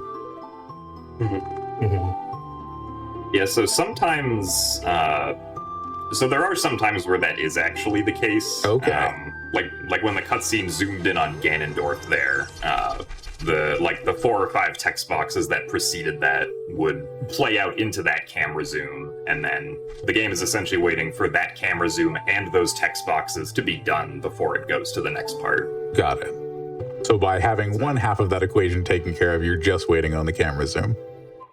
Yeah. That makes sense. Yeah. So there are a few other instances that are like that, but by and large, most of the quick text that Z-Cubed is doing does actually save time. The game that sold so very many ocarinas to many children. Like, I don't know about anybody else, but like the instrument classes in school just suddenly introduced the ocarina in the late 90s because they suddenly, like, they knew, like, oh, okay, everyone just wants to know what an ocarina is now. I suppose we'd better let them try one. That's amazing to hear about. Yeah, growing up in school, we didn't have ocarinas, we had recorders, but Sure, I also think a classic. I think Ocarina of Time rolls off the tongue a bit better than Recorder of Time, so... I don't know. I mean, like, I could see, like, you think of some of the other kids in the forest, and you could definitely see them tooting on a recorder, or, you know, playing something on a flute to pass the time. Potentially, yeah. But yeah, now that long cutscene chain is out of the way, we can work on getting to our next objective, which is going to be getting to Magic. Magic is at the top of Death Mountain Trail. Normally you're supposed to have explosives to get to Magic, but we have a couple of tricks to help us get around to that. And you'll see them as we approach them. But first, more backwalking and quick text. Yep. And hey, Who doesn't like running backwards?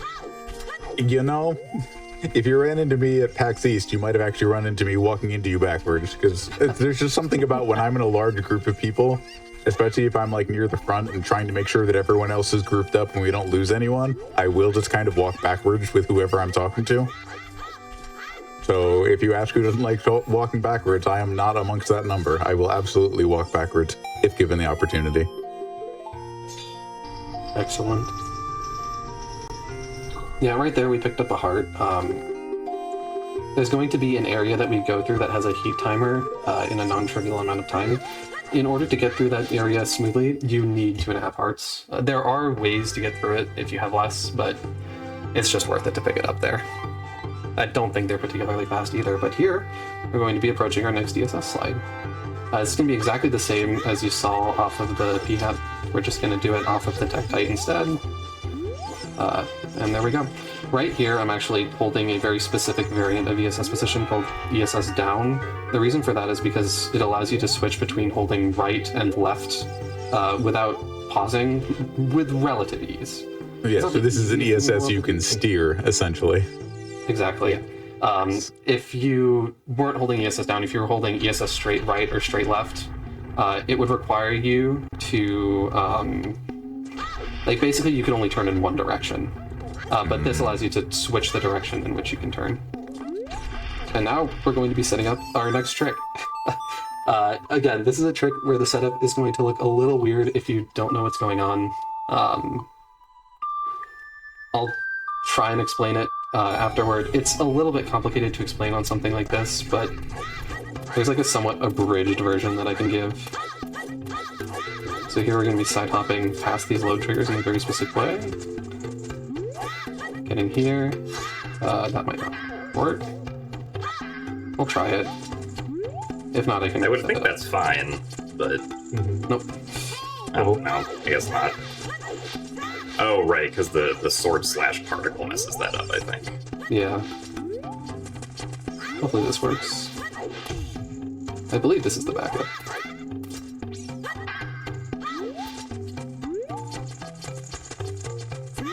Yeah, there we go. There we go. So the way that works is effectively by going in and out of the load triggers in a specific way, the game will basically attempt to unload and reload certain parts of the various rooms depending upon which room you're in. By going through the trigger in that specific way, we make it such that when the game tries to unload the hookshot targets, when crossing from, I believe, the main room into the side room for the final time, it ends up unloading the statue as well. The actual technical explanation behind that is a bit complicated for something like this, but if anybody wants to take a stab at it, they can. But that was another example of a triple slash clip that we did, and that triple slash clip in particular is special because, as you noticed, like there wasn't really an acute angle there. We were kind of just like slashing out in the open. So in order to actually get a recoil on that last slash, we needed to do a backwalk input between slashes. This not only makes the timing for each slash significantly tighter, but it also makes the timing for putting away the sword significantly tighter. So honestly, getting past that is actually a bit of a relief. Yeah, that trick is a lot trickier than it looks. Yeah, I mean, once you understand, I imagine once you've tried it enough to know how the typical triple sword slash glitch works, seeing the idea of doing it without looking like you're actually interacting with anything, that's when it puts it into relief. Like, oh, that's really weird. That must be difficult, and so it is. Absolutely. I don't think there's another triple slash clip quite like that in this run, fortunately. But yeah, it is kind of nice to have that one out of the way, and that one is particularly difficult, as you mentioned. Yeah, it's just kind of awkward because like the timing of when you have to press the B button is like very unnatural. It feels like so. Like for a regular triple slash clip, you can just mash the B button for the sword slashes, but for that one, you have to time the slashes very specifically to be able to recoil against the wall while backwalking. Gotcha. Exactly, yeah. Alright, our next objective is going to be making our way to Ferrari's Wind. The way that we're going to get there is through the Lost Woods, and we're going to be bringing back a bit of a classic trick that you would know from the original Ocarina of Time, but it's going to look slightly different here. Basically, we're going to try and take the shortcut to get to Zora's River. There are multiple ways to actually reach the shortcut. The one that we're going to opt for is called a Navi dive. Basically, by talking to Navi while Link would otherwise be in the water, Link will just fall through the water straight down to the loading zone and will allow us to enter it without having the prerequisite silver or gold scale. But the way we're going to talk to Navi is a little bit different. In the N64 version, you would perform a jump slash. In the 3DS version, we're going to do this. Ah, yes, the triple slash. Yep. Exactly. I mean, that's my favorite way to tell my friends that I mean business. I pull out my sword and threaten them several times, and then we have a chat.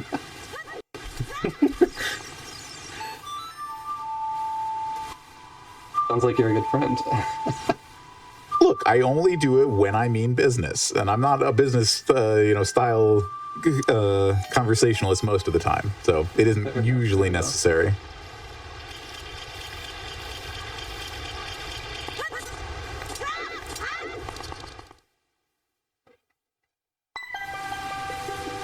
Alright, so when we actually get to Zora's Fountain, we're going to try and do a trick that allows us to get to Ferrari's Wind without explosives, which, without glitches, is otherwise impossible. The trick that we're going to be using is that invisible seam climb trick from before. I think I kind of didn't get to explain it fully because I was kind of off in my timing, but effectively we use the leniency that Link has when standing on a ledge, apply it to what would otherwise be an extremely sharp slope in various points throughout the game, and then that allows you to gain a ton extra height that you otherwise wouldn't get with that extra leniency. Huge shoutouts to GameStable for putting together that explanation. I actually want these clips. But when we get there, we're going to perform that same trick. We're basically going to fly into the air, and then we're going to perform a jump slash into a very specific corner. With the right speed and height and angle going into that corner, we'll just be able to clip in. It looks really cool if I can get it. Hopefully it goes well. For this particular invisible scene, we're going to be relying on quick spins to climb the scene, as quick spins kind of allow you to move in a very precise way while also not moving too much, which is a very helpful technique when climbing all of these scenes.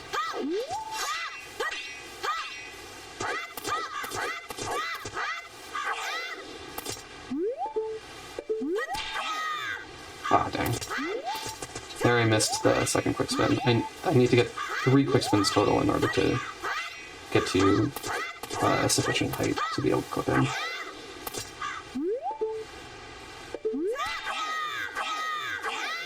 There we go, and then that should clip right in. Excellent. Very nicely done. Yeah, Aurora's Wind in this game in particular is actually very powerful because we're going to be combining it with another trick later on. You'll see that trick probably in about roughly 8 minutes, something like that. But it is a version exclusive trick to Ocarina of Time 3D, and it's very powerful and is one of the staples for making this run what it is. That's really cool. Like, I enjoy just hearing that, like, yeah, this game has tech all for itself, despite the fact that the devs were really looking to make something that was close to the original game, certainly for the casual player, but that there are still unique speed tech. Mm-hmm. Yeah, no, it's really cool. Big shout outs to Grezzo. Yeah, I believe all of their Zelda games have wrong warping. Yep, sounds right.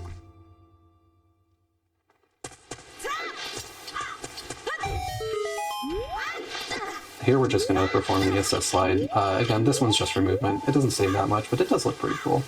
We're going to make our way over to Jabu, but we're not actually going to complete Jabu just yet. Right now we're going to... When we get into Jabu, we're going to set Aurora's Wind, and then we're just going to get out of there. That is going to be paramount to a trick that we're going to be doing in, again, a few minutes. But until then, you just get to wait and see what this is for. It's a trick that'll help us later. Foreshadowing. Yeah, I don't know. Again, I don't know why I'm foreshadowing this one. It's actually not that exciting, but Fair. Some of the applications of the trick that we're going to be doing are very exciting. Yeah, obviously, you're just excited about the possibilities of Aurora's Wind. Exactly.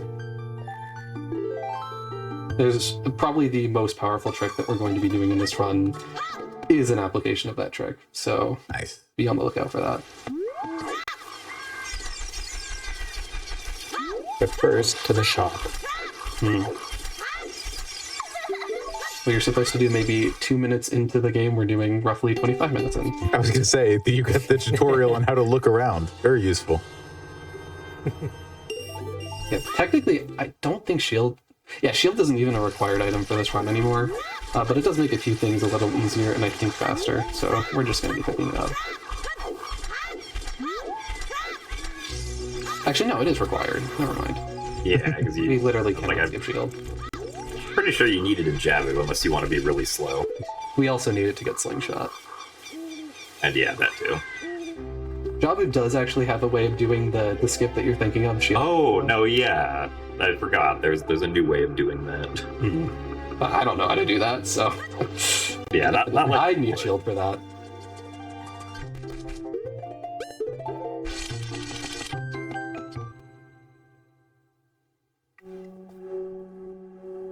But yeah, now we're making our way to Deku Tree.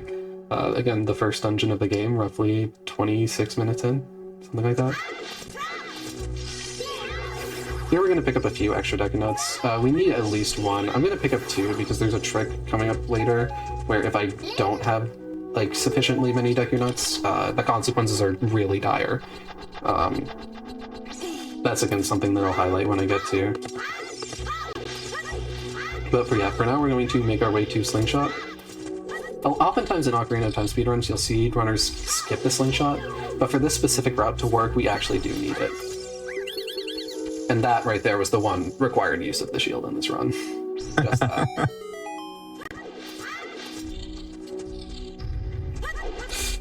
Oh, dang. I actually did not mean to touch that, but that's fine. That's a very small time loss.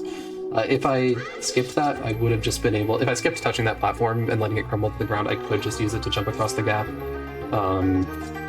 Instead, we're just going to have to shoot down the ladder, but that's really not too consequential of a time loss. The slingshot gets another use. Wow. Also, interesting mechanic of this game. The Deku Scrub in this room that tells you about how you can roll if you, like, jump from a high height kind of lies. For some reason, if you jump off a ledge normally in this game, it's actually not possible to get a roll out of it on the ground automatically. That's something that they, I guess, just messed up in bringing it over to the 3DS.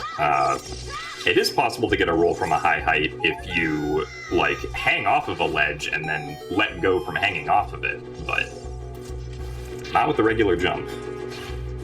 Speaking of jumps, though, here's a really cool jump. Mega side hop B1 skip into breaking the second web thanks to the anti-grav on the ceiling. Yeah, that one is really helpful, especially we're going to have to come back later. That just provides a very efficient way of breaking the web. Otherwise, we would have to either climb to the top of Deku Tree both times or find some other way to get rid of that web. So it works out very well that you can use a Mega Side Hop to break the web in combination with an anti-grav in this game. But now we're coming up to the first boss of the run, which is Goma. If I perform this correctly, it should be fairly quick. And since we're doing this trick with a slingshot rather than a Deku Nut, I have a lot more leniency. If I somehow manage to mess this up, that would be quite embarrassing. Well, now that you've said something, no, you're still gonna get it. Yeah. Nah, we're good. We're good. Yeah, there are actually, you might not have caught it, but I did something called Broken Deku Stick.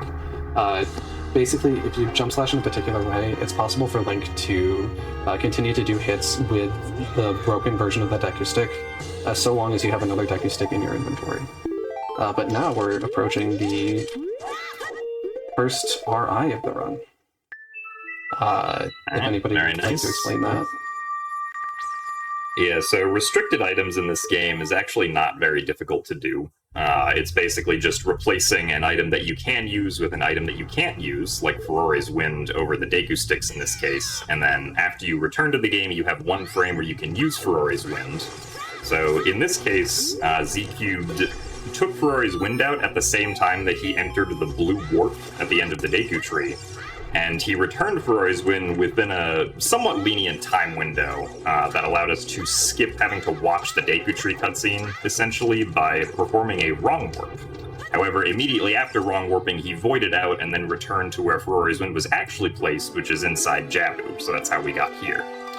Now, the way that the wrong warping works is that, essentially, when you clear a dungeon for the first time, some of the dungeon blue warps will set a special cutscene flag that gets added to the area that you're supposed to go to, so that it plays, the cutscene for the first time. But in this case, because Z-Cubed returned Furore's Wind at a specific time, he instead overwrote where Link was going to next with the map that Furore's Wind is set on, instead of the map that the blue warp tried to set.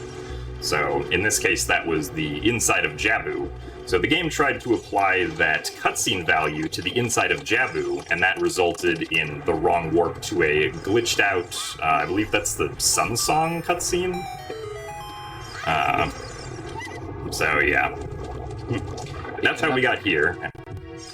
In that particular instance, that brings you to the Royal Family's Tomb, of which the corresponding cutscene would be the Sunsong cutscene. We'll see another application of wrong warping later that doesn't involve explicitly replacing the value, the entrance that you're going through with another using Furore's Wind. We'll get to that as we see it. Again, more foreshadowing. But yeah, this game has all kinds of wrong warps. It's really neat. Unfortunately, yeah, like Z-Cube mentioned earlier, the reason that Furore's Wind is so powerful in this game is because using restricted items, we essentially just have the ability to set it anywhere we want. Sure. And use it for things like the wrong warps, or just for general routing, like being able to set it anywhere on the overworlds to return to when we want. Because normally Furore's Wind is only an item that you can use inside dungeons, but we essentially don't have that restriction.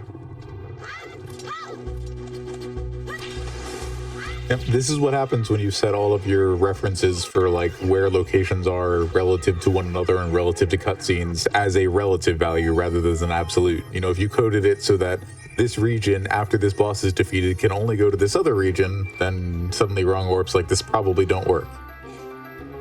Since it's all relative to where other items on the map are. Credit to the community for figuring out that was a possibility. right here I'm going to do something that is not actually required, but it's cool.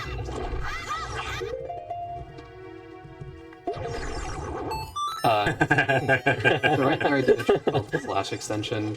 That one is actually not necessary there at all because we have the slingshot, but it's just another way of hitting that switch Triggering without objects, yeah. having a prerequisite item. Basically, if you pause while swinging your sword, it'll, like, the actual hitbox of the sword will continue to grow while you're paused for a certain amount of time. And using that, you can kind of hit stuff in places where you otherwise wouldn't be able to. And then there I did a trick called a Mega Flip. If you shield the damage while having roll invincibility or invincibility with Nehru's Love, you can convert the speed that you get from that damage source into like a lateral, like when you do a backflip with that speed, you can like have that speed. Words are hard. Basically, You can add the speed to the speed Link already has. Yeah. Exactly, and you can get more lateral distance that you otherwise would be able to, and that allows you to skip basically the majority of the dungeon. We also pulled out Zelda's letter on the Switch, which temporarily makes the Switch activate, but you can still walk through the door. Which skips a lot. The fun part about that trick is that technically it's possible to enter the door without having like some kind of delay on the Switch, but it is a lot harder in this game than it is in the N64 version, to the point where it requires a very precise setup. So it's just way more convenient to pull out the Switch or pull out the letter and use that instead. It is frame perfect, but it is still a lot more reasonable than the other route. And then, yeah, there we used Deku Nuts to speed up the various phases of Baronite. By rolling into the boss also in the second phase, we can cause Baronite to pop out of the ground earlier. That's just a very efficient way of fighting the boss. Very clean. And with that, we've officially beaten 2 dungeons. But more importantly, we're continuing our setup. Going out of our way to be Jabu actually isn't part of our setup, but it's just right there. It's very convenient to do it now, and also in this game, without jumping through some very slow to set up hoops, you basically have to beat Jabu as child, because you need to use the boomerang to beat Baronite. And sorry, actually, let me lock in on this. Nice, I got it. I was going to say, there's always time for more fast text. Yeah, but that fast text in particular is important because if you get that one, Ruto starts swimming during the text boxes when she otherwise wouldn't. Like you saw that the text boxes were going on while she was swimming. That's normally not the intended behavior. It saves quite a bit of time if you can get that. But anyway, going back to what I was talking about with the boomerang, there are ways to use the boomerang as adult, but they usually involve some otherwise long, slow, and complicated setup. It would be very difficult to route into this. We do not have a equip swap like N64 does, so it's just very efficient to route it in as child. And since it's right next to Ferrari's Wind, which is an item we basically need anyway, it's very useful to just, Anyway, that other type of wrong warping I was alluding to earlier, we're about to set that up. So we used restricted items to return Ferrari's Wind while on the blue warp in the boss room. It's perhaps it's rather obvious, but you can also use it to set Ferrari's Wind, which we will do outside of this location, being the House of Twins. This is a very cool sequence, so don't blink. This is also the sequence that I'm actually the most worried about. There's an upcoming trick in the sequence that can be a little difficult to manage, to say the least. Hopefully I manage it properly.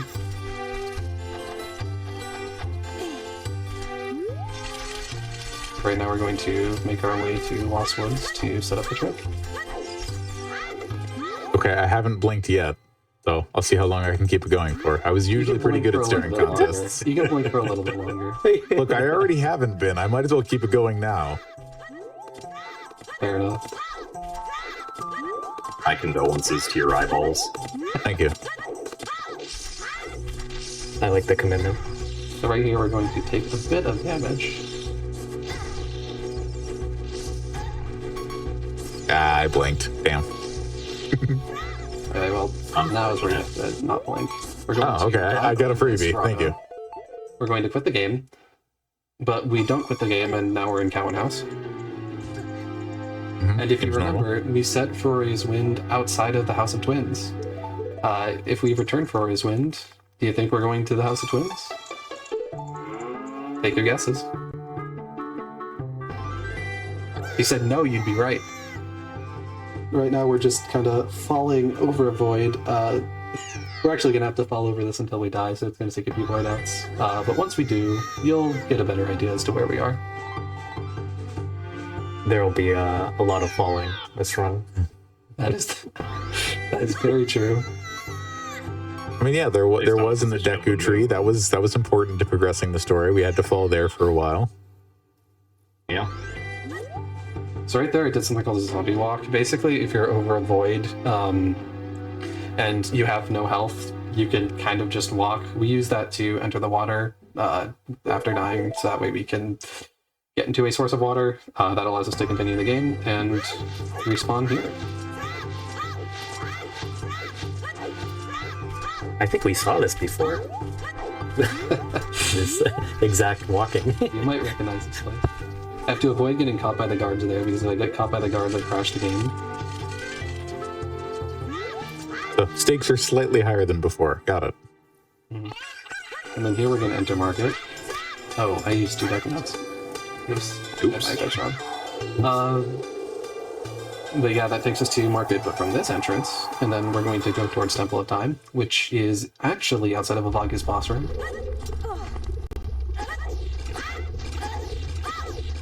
And then I think we don't plan on staying here for long. Worried about.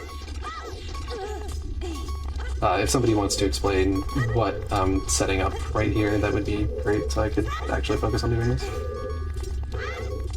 Yeah, so you may have noticed that the loading zones that Z-Cubed is entering don't actually go where you might expect them to go. So our next goal here is we want to exit the Fire Temple. And exiting the Fire Temple is actually going to take us to the Forest Temple, which is where we want to go.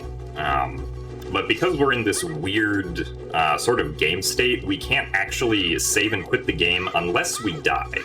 Because we don't have access to the bottom screen or to the pause and like save and quit screen just by pressing the start button. So this is a little tricky because the area that we actually go to in Forest Temple when we exit Fire Temple here is the area directly outside of the boss door. And when you go there, unless you have like bombs or something that could deal damage to yourself, there is nothing that can deal damage to you. So what we're attempting to do here is we're attempting to use this fire keys to die into this loading zone, which Z-Cube successfully did there, so that we can get the game over screen, which then brings up the menu that allows us to save and quit. Yeah, that trick in particular is pretty tense. There's no damage source once you actually get to that room in Forest Temple, so if you fail to get that, you're kind of just stuck there and you have to reattempt the whole trick. It was a little tense there because I was using Deku Nuts accidentally and was having a bit of a hard time manipulating the key, so I wanted to, but fortunately we did get there. Yeah, it's a bit of a relief. As for why those loading zones were taking me to crazy places, effectively by quitting out as I was entering the grotto, or dying and quitting out as I was entering the grotto, the game attempts to bring me to the title screen, but then gets interrupted by the death, and then that puts me in a state called title screen mode. Effectively, and I'm a bit surprised that it's just this simple, but when in title screen mode, when looking at an entrance to where the game is normally supposed to take you, instead of taking you to the entrance at the correct index, it will take you to the entrance at that correct index +4. I always thought it had to do with some cutscene math going on with the title screen cutscene playing, but as it turns out, it's just the case where if you're in title screen mode, it adds 4, which is kind of silly to think about. I believe it's with the day-night values, which is why it adds 4. I think there's 4 different because there's times. Yeah, there's different scene setups for child day, child night, adult day, adult night. Oh my goodness, that's an interesting mistake to make. There I was trying to navigate out of bounds. I accidentally took a few extra steps during one of those side hops, but we should be fine. I think one of these has help, right? Yep, good. Yeah, as a consistent hard drop. Yeah, I take a heart of damage when falling down after doing this triple slash clip, so I do need to be careful that I have enough help when actually getting there. Fortunately, again, I didn't need to lump out there. Let's not mess up the setup this time. Yeah, so right here, like, this is the basement of Forest Temple, but because Z-Cubed is in here when it's unloaded, the door actor that spins around the room is also not loaded, and when just the static background collision of the room is what's loaded in, you can just walk into the boss loading zone, essentially, by doing a specific setup. Like you jump around the door and then get in, right? Yeah. Yeah. Effectively, you can like get out of bounds by going through again, as Jim said, where that like spinning door actor is, and then yeah, that allows you to just jump around the door. But now we're at Phantom Ganon, and this is the entire reason that we picked up Slingshot. We would not be able to get through this first phase of the fight if we did not have Slingshot.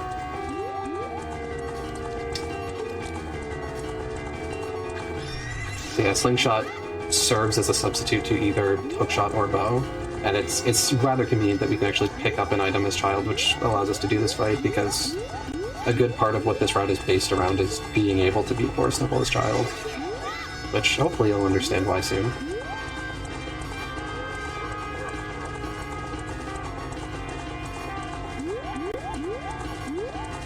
Alright, that's the first phase of the fight, and now don't blink.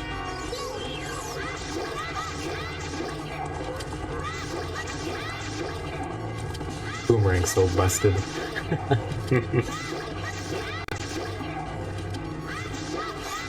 That's the fight.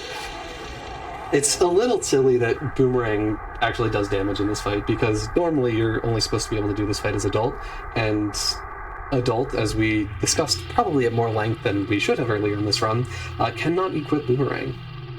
I don't know exactly why Boomerang works, or Boomerang has those properties when interacting with Phantom Ganon, but it's kind of convenient that it does. The damage table is just weird in this game sometimes. Right. And then I do think we're going to be approaching our first wellness, well, our only wellness break.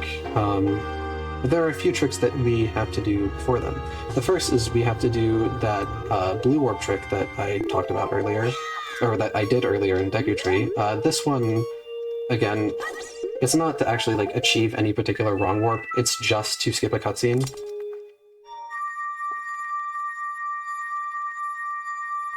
And then if you remember... The timing here... Yeah, go ahead. Right, I was going to say, the timing here, I think you have like a second of leniency to return Ferori's Wind, so it's not that bad. Mm-hmm.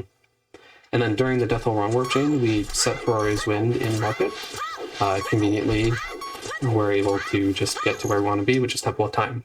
And now Temple of Time has a very special trick. For a very long time, you used to only ever be able to skip the Gore of Time with some form of wrong warping or void warping. But recently, at the start of this year, due to some research on invisible seams done by Exodus, we now have this trick. So essentially, the collision here in the Temple of Time, despite what the architecture of the ceiling looks like, it is actually just a box. So what we're going to do here is we're going to climb the seam to break out of the box, and then go over the door of time. Nice reference there.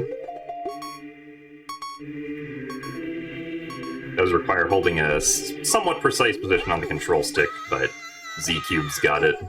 And I was hoping it would touch the cutscene. Oh. I had a feeling that that could happen, actually.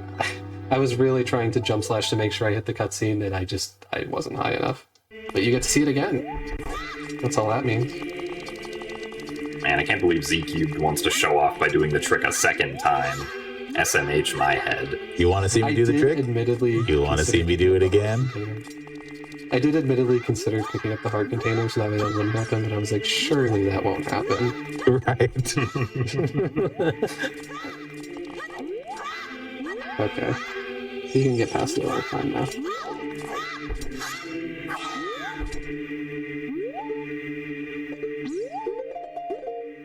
So before with Ferrari's wind, we could quick spin to climb the seam, but because we don't have nuts, well, we can use nuts, but using restricted items. But here we're just gonna kind of freehand it by slowly walking up the seam. Finally, that took way longer than it should have. And of course, that time I don't take that. Now you hit the cutscene, yeah.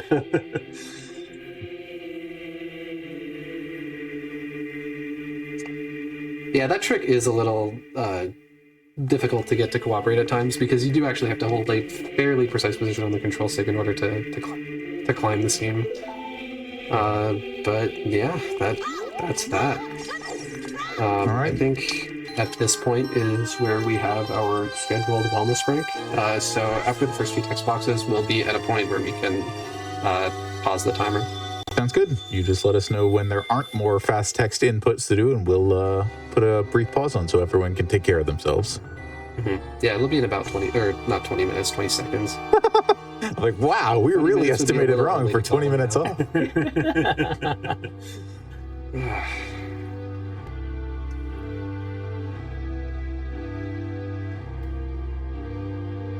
All right, so yeah, I think we're going to do it on this first text box here that I would be able to skip because these ones automatically just go by. And that is now. All right, everyone. Well, we hope you...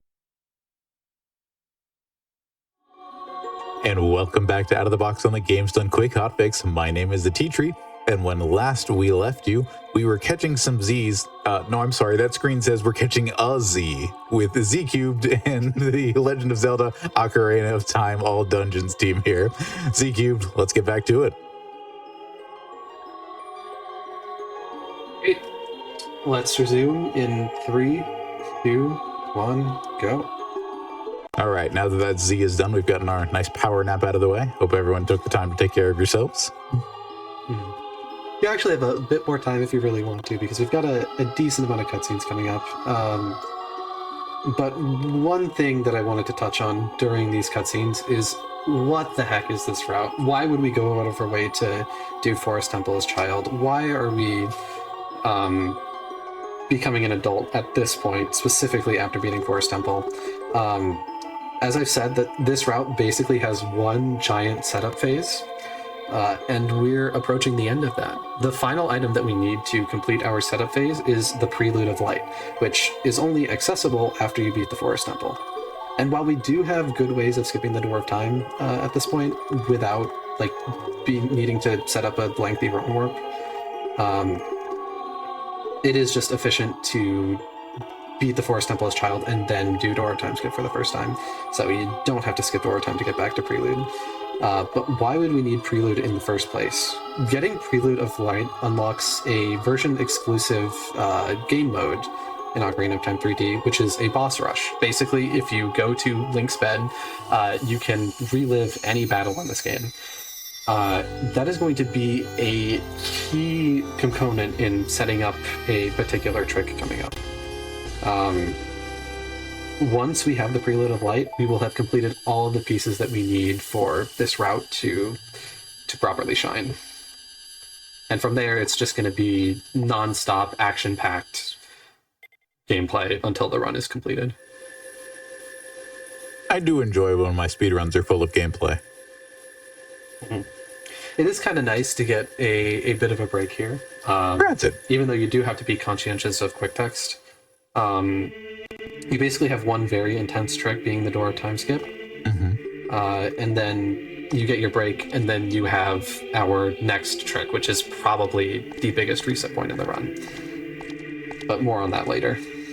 As someone who runs roguelikes and beat 'em up / belt scrollers, I have no idea what downtime in a speedrun is like. It sounds nice though. Wow. Yeah, Zelda games usually have a fair amount of downtime. Sure.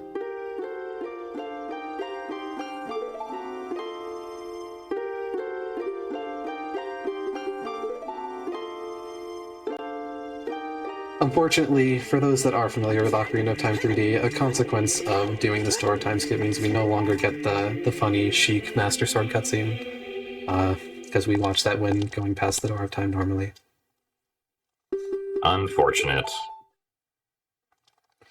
But here we go. This is the Prelude of Light. We've only got 1 more minute until we get to resume the run and get started with the Adult 1 section of the run.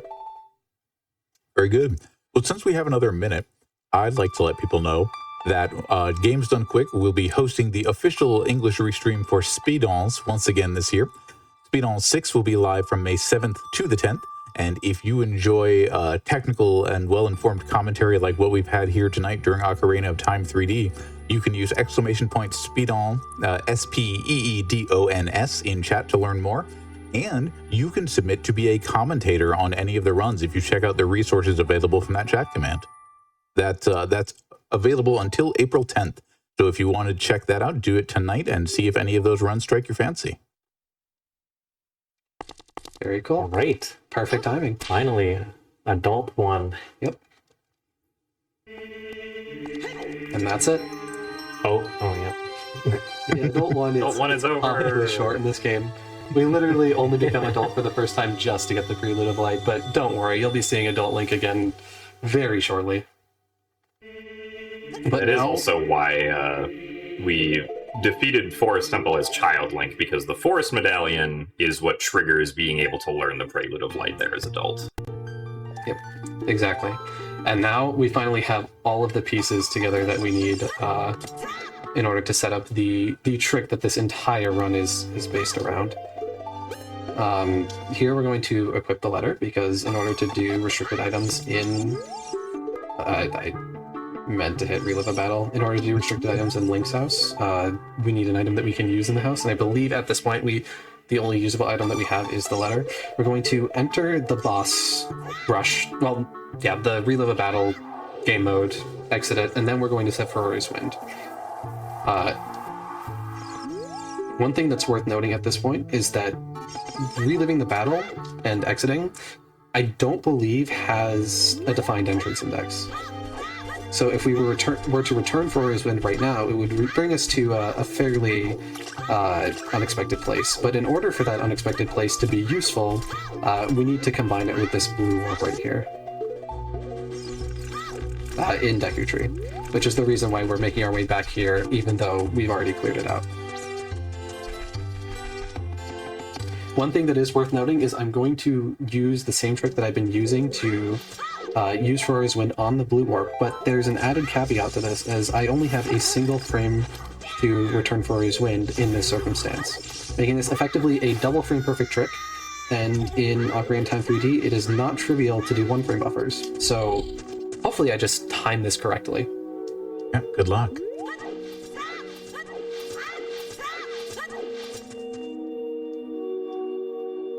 Either I'll get this first try or it'll take minutes. Okay, the first part. Nice. Ah, that That's looks a good, yeah. Nice. Awesome. So, We saw the flash. yeah.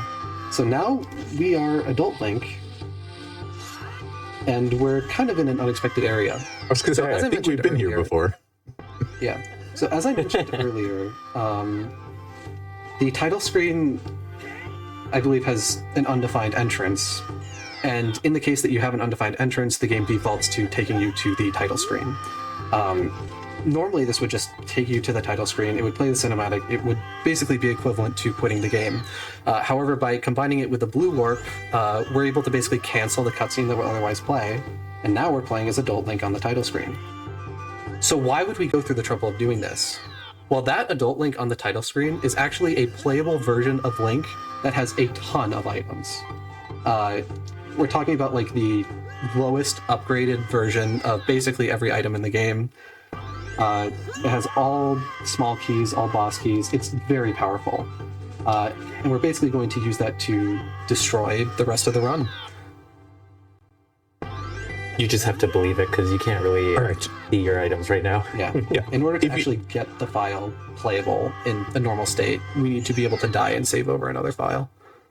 If you've ever watched a Banjo-Kazooie speedrun, there's something called the Demo Desync Adventure, which lets you basically get into a very similar state to this, where you're playing as the demo version of the character who is very kitted out from much later in the game. And as chat mentions, it's amazing how this is a glitch that somehow appears in multiple Zelda games. Yep. Something actually very funny about that is that because this glitch is in other Zelda games, we adopt the same name, which is Back in Time. Except Right. in this case, it quite literally brings you forward In time. from child to adult. Yeah. I was wondering about that. It's a little silly. But now at this point, we have our very powerful file, and we're going to use it to just absolutely destroy the rest of the dungeons.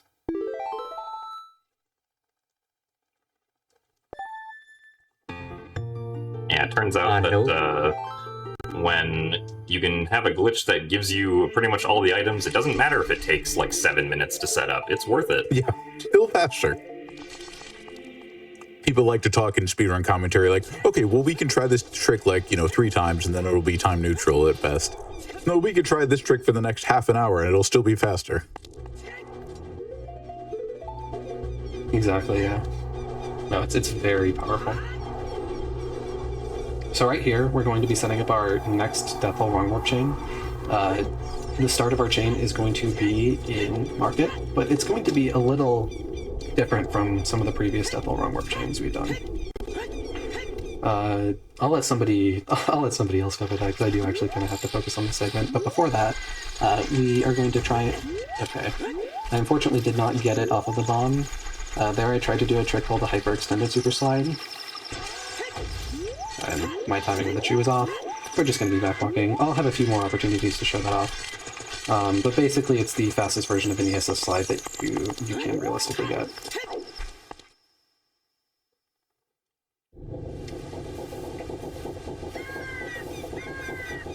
Alright, this specific Death Hole Wrong Warp chain has to be started off of a very specific grotto after entering Kakariko Village from a very specific entrance. While I focus on that, I'll let somebody else explain what's going to happen. Yeah, so, let's see. Admittedly, my mind is like, wait, do I remember how this technically all works? I don't know if I do. But,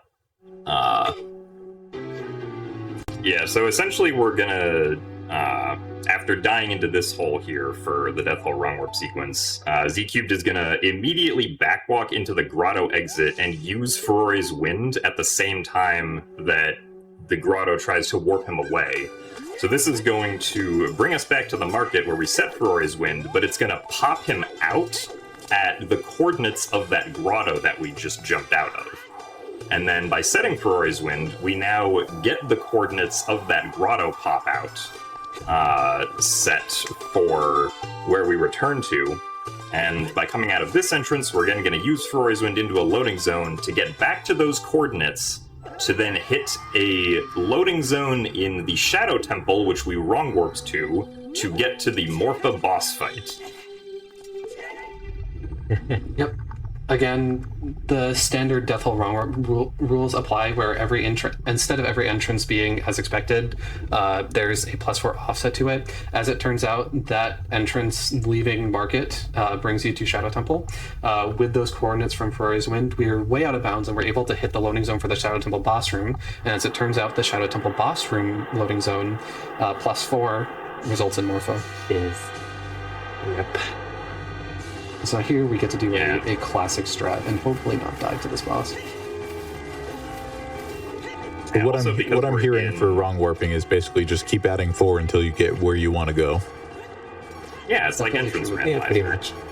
Fair. Sorry, we were talking about Morpha strats. Yeah, we're gonna get Morpho Yeah. into this corner. 10 Morpho. slashes, Loves the corner. and that's it. Oh. Oops. This is like bullying. It's very convenient that this strat works, because Morpho would otherwise be a very annoying boss to deal with. Yeah, like we covered earlier, that's pretty much how I talk to my friends when I need to talk business. So thank you for showing that off. 10 slashes this time instead. Wow. Getting a bit more. Yeah, it's let's be civil and call it a lively debate. Sure. Thank you for understanding. The one consequence of being in Death or Wrong Warp mode is that it can just kind of use Rory's Wind as I see fit without having to do the restricted items trick. And then I'm going to combine that with the warp taking me away. So that way I set Rory's Wind in this location while the warp is taking me away. I specifically need the warp to take me away on this one instead of warping out before it does, because the cutscene that plays afterwards would set the time of day to morning, so that way you can get the fire arrows. We actually do need it to be daytime, and otherwise it would be nighttime. We're going to set Rory's Wind one more time, and that's because when we exit Death on Wrong Warp mode, it's going to take us to where the loading zone that brought us to Morphe's boss room would otherwise take us. Not in Death or Wrong Warp mode, and using Rory's Wind we can get there. And if you remember from what we previously said, that location is Shadow Temple boss room. So that's just going to allow us to skip all of Shadow Temple with one return of Rory's Wind. Very neat. And convenient. So essentially, we're setting up our own boss rush. You know, the game gave us one earlier, but like we like our version better. Essentially. Yeah, pretty much. Outside of one dungeon, the remaining dungeons will be going into at most 2 rooms, excluding the boss fight. Perfect. There's one dungeon that we do have to do a bit more of, and you'll see it when we get there.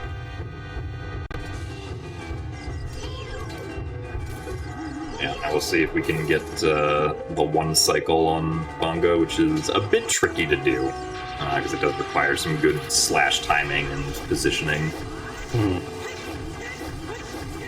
We don't have ISG like the N64 version does, so we just have to time stun lock ourselves.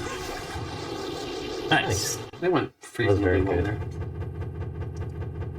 there. Yeah, we also don't have power crouch stabbing like the N64 version has, so we don't get powerful attacks like that.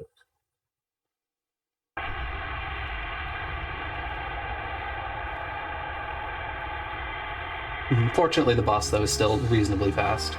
It's only 2 jump slashes and otherwise 14 hits, or regular slashes. So an interesting fact is because we're on this title screen file, we are starting with a file that has the Shadow and Spirit medallions in our inventory. And specifically for the Shadow and Spirit Temple, if you have those medallions in your inventory, the corresponding cutscene doesn't play. So we kind of get a free cutscene skip in 2 of the remaining dungeons on this run, including Shadow Temple. And that free cutscene skip actually allows us to take advantage of being able to drink Blue Potion on the Blue Warp. We were out of magic because that Death or Wrong Warp chain we set up to get to Morpha and then to Bongo consumed all of the magic that we had. It's convenient that we can just recover it by using the Blue Potion.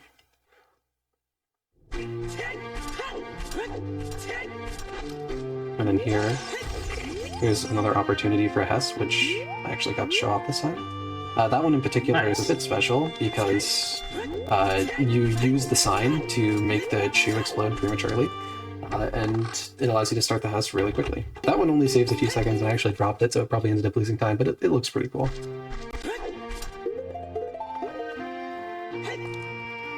And then we're going to set priorities one here. Our next dungeon is going to be the Dongo's Cavern. We're not particularly concerned about where we would run warp as a result of using the Dongo's Cavern Blue Warp. So setting it up there is really just going to effectively give us a cutscene skip. Assuming we can get the RI.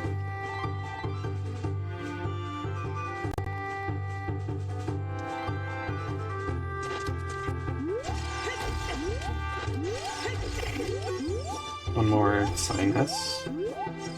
Actually need to be careful of this boulder. It should be fine.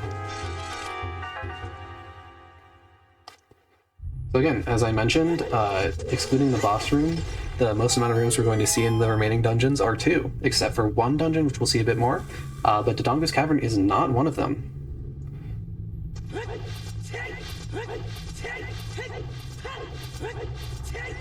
going to make our way over to this ladder. Here we're going to show off something called a hookshot jump. So by unequipping the hover boots, because they're actually assigned to a button in this game, we can send Link flying really high, and with careful navigating, we hit the loading zone for the boss trigger.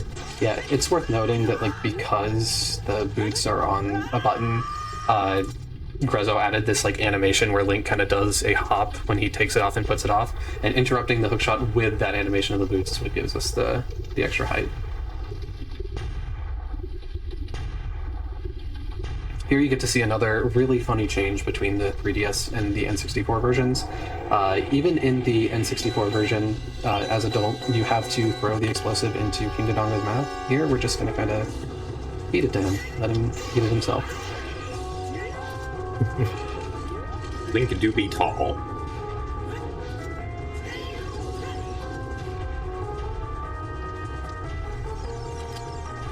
I mean, we learned in our previous run of the evening, Link's Awakening DX, that Link does know how to ball. You know, we were throwing that giant stone ball around one of our dungeons like it was nothing. So I'm not surprised that he can dunk the bomb chew in King Dodongo's mouth. Yep, Link is very capable of that in this game. And here we're going to try and do another version of the restricted items rung warp. Although for this one, we're not actually going to try and line it up. We're going to try and get to the blue warp before it's fully loaded in. And then as a result, we can kind of just have a lot of leniency with walking into the blue warp. We can get our restricted items just as such.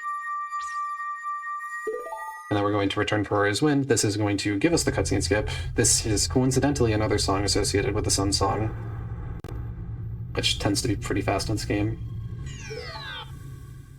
And we're back here. The Sun Song. Goodbye.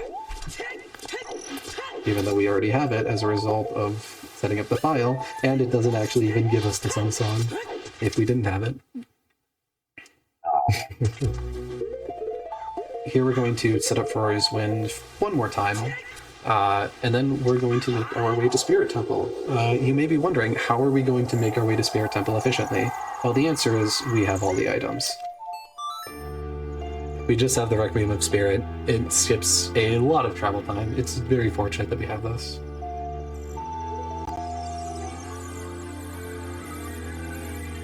So Spirit Temple in this category is incredibly interesting.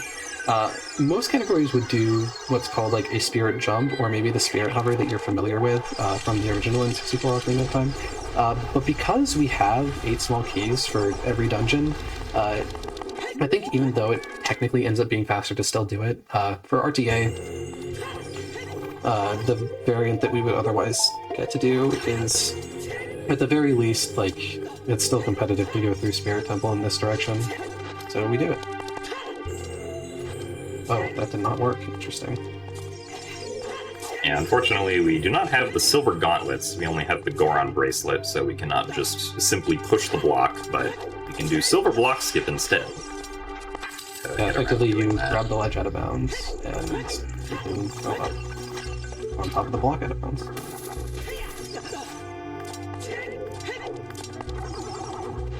Yeah, so that did not grab the... So again, even though Spirit Temple is normally like fairly slow if you don't have the small keys, since we do have the small keys, again, it's going to be very quick. Our objective is going to be to make it to the top of the Spirit Temple, where we're then going to perform a significant trick to skip the rest of it.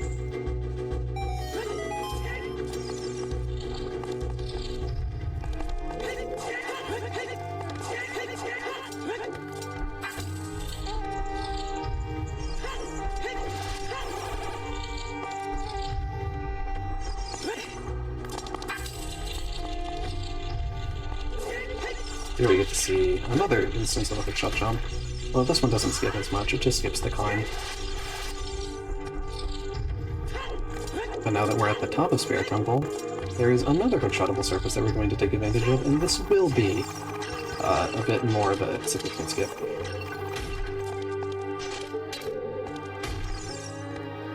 Whee! Oh, yep, there we go.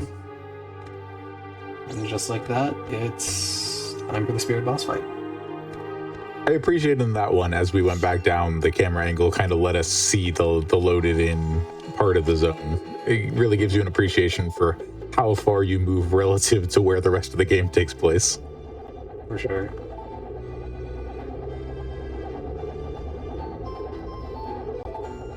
Alright, unfortunately we're moving to the most RNG heavy portion of the run. and it's fairly close to the end as a bit of a spoiler warning, but you probably gathered that based on the incoming estimate approaching. This part isn't too bad. The variance is only going to be a few seconds, but effectively we're looking for the attack where she throws the axe overhead like that, because that allows us to get 2 jump slashes in. We can still get the same amount of hits with the other attack, but it makes it a lot more tight to get the hits off, as you saw there. It takes 10 jump slashes. Wow, that was interesting. 10 jump slashes to kill. And then so for this one, you can actually just perform the extra jump slash. And actually, I should probably pick up some health. I don't actually need it, but I took more damage than I probably should have. If you want to swag, you could drink the red potion while you go into the spirit warp. I could do that.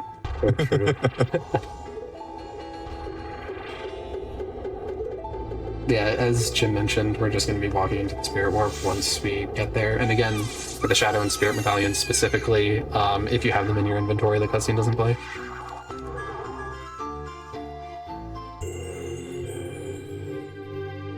Alright, so surely we're getting a quad today, right? Of course. GDQ luck. If that happens, I don't even know what I'd do. Well, it's never happened before, so you have to say the line. Ooh. So there, you might have noticed that we actually equipped the Giant's Knife. We're not going to use it immediately, but we will be using it on the second phase to hopefully get a 1 cycle. But before we even get there, we have to be concerned with the first phase. And this is the portion that I was talking about that's very RNG heavy. Effectively, Kume and Kopake will be able to fly around the arena as they see fit and basically start their shot, I think in predictable ways, but for this purposes of this run, as they see fit. The amount of time between shots can vary significantly, which is the biggest factor in the variance in this fight. If they're over the 4 side platforms that you see on the side of the arena, they have a chance of what's given called a double, where they just do another shot immediately without moving. That's where the quad that Jim mentioned comes in. Like if you somehow manage to get 3 of those in a row, but the odds of that are astronomically unlikely. It looks like we're actually primed for a double, though. Do we get a double? Nope. No quad today. Well, that is a fairly fast shot. I'll definitely take that. And then here you see I'm using the hook shot to stun the other witch.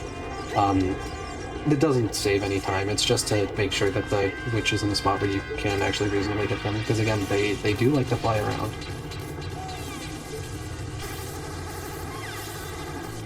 These are pretty quick.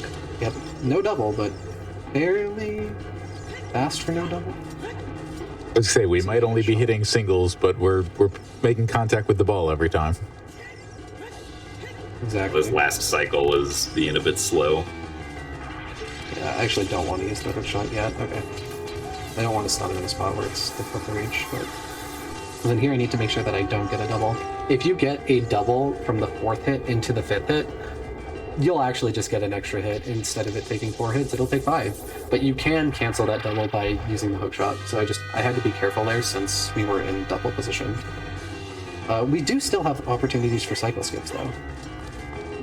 Here I'm going to stand close to this platform. If I get lucky, I'll get a cycle skip here by standing in this spot and using the hook shot, but I did not get lucky. Actually, I got fairly unlucky because it's kind of a bad spot, but it's fine, we really get there in time. And then using the Giant's Knife with careful hover boots jump slashes to make sure we only make contact with her once per attack, we can 1 cycle the second phase. So that basically, the way I would describe that fight is it went well for getting the worst RNG. But even then, the RNG wasn't, that bad. What happens if you make multiple contact? Does that mean your, animation with the knife is longer and you can't get as many attacks in, or...? So basically, with the knife specifically, we don't have the big Goron sword, we have the Giant's Knife. And you can see in my hands that the Giant's Knife is broken. So after 3 hits, but in this case 3 instances of contact, the knife will break. And if you don't distance yourself between the boss, the knife will prematurely It'll break too before you soon. get 3 jump slashes in. Got it. And then that makes the second phase have an entire extra cycle, which is not ideal. Exactly. It's kind of fortunate that we even have the giant's knife to begin with, because, again, the file is very powerful, but otherwise, I'll try it. Why not? Where's Red Potion? There it is. Nope. Yeah, there I went for a Dang. fairly quick setup because it was just not worth it at all. I don't even need to drink Red Potion since I have the tunic equipped. That was just purely for fun. But yeah, if you've been keeping count, we have exactly 1 dungeon left. And that is the Fire Temple.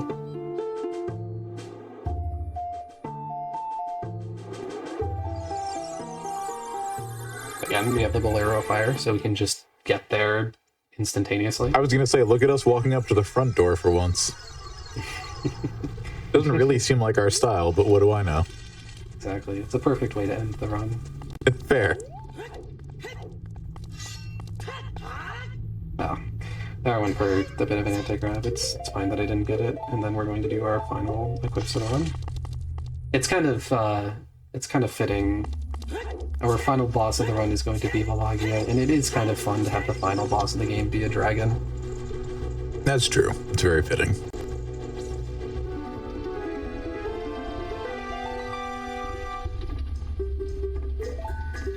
Rooney is here to congratulate us on what a great run we had. I appreciate that.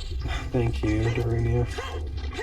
You seem so much capable as a speedrunner than when I last saw you an hour ago.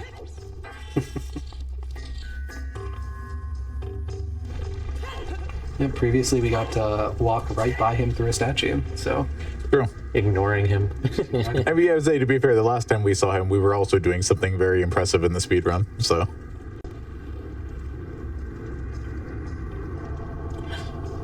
Alright, so for this fight specifically, we're going to try and do this in one... Well, before Valagia flies around to the room. It's not exactly one cycle because she's still going to pop back into her hole. But the way that we're going to do that is effectively there's 2 copies of Valagia throughout this fight. There's the one that flies around and there's the one that pops out of the grotto. Here, she's going to fly into this grotto, and that's, well, grotto, like the fire pool, and that's going to make her vulnerable to explosive hits. We need to get 9 bomb shoe hits. Hopefully the other one doesn't pop up in the grotto in front of us, because that would make it kind of difficult to complete the cycle. But no, we actually got a very good spawn. So we're just going to use our bomb shoes, use nuts to make them explode immediately.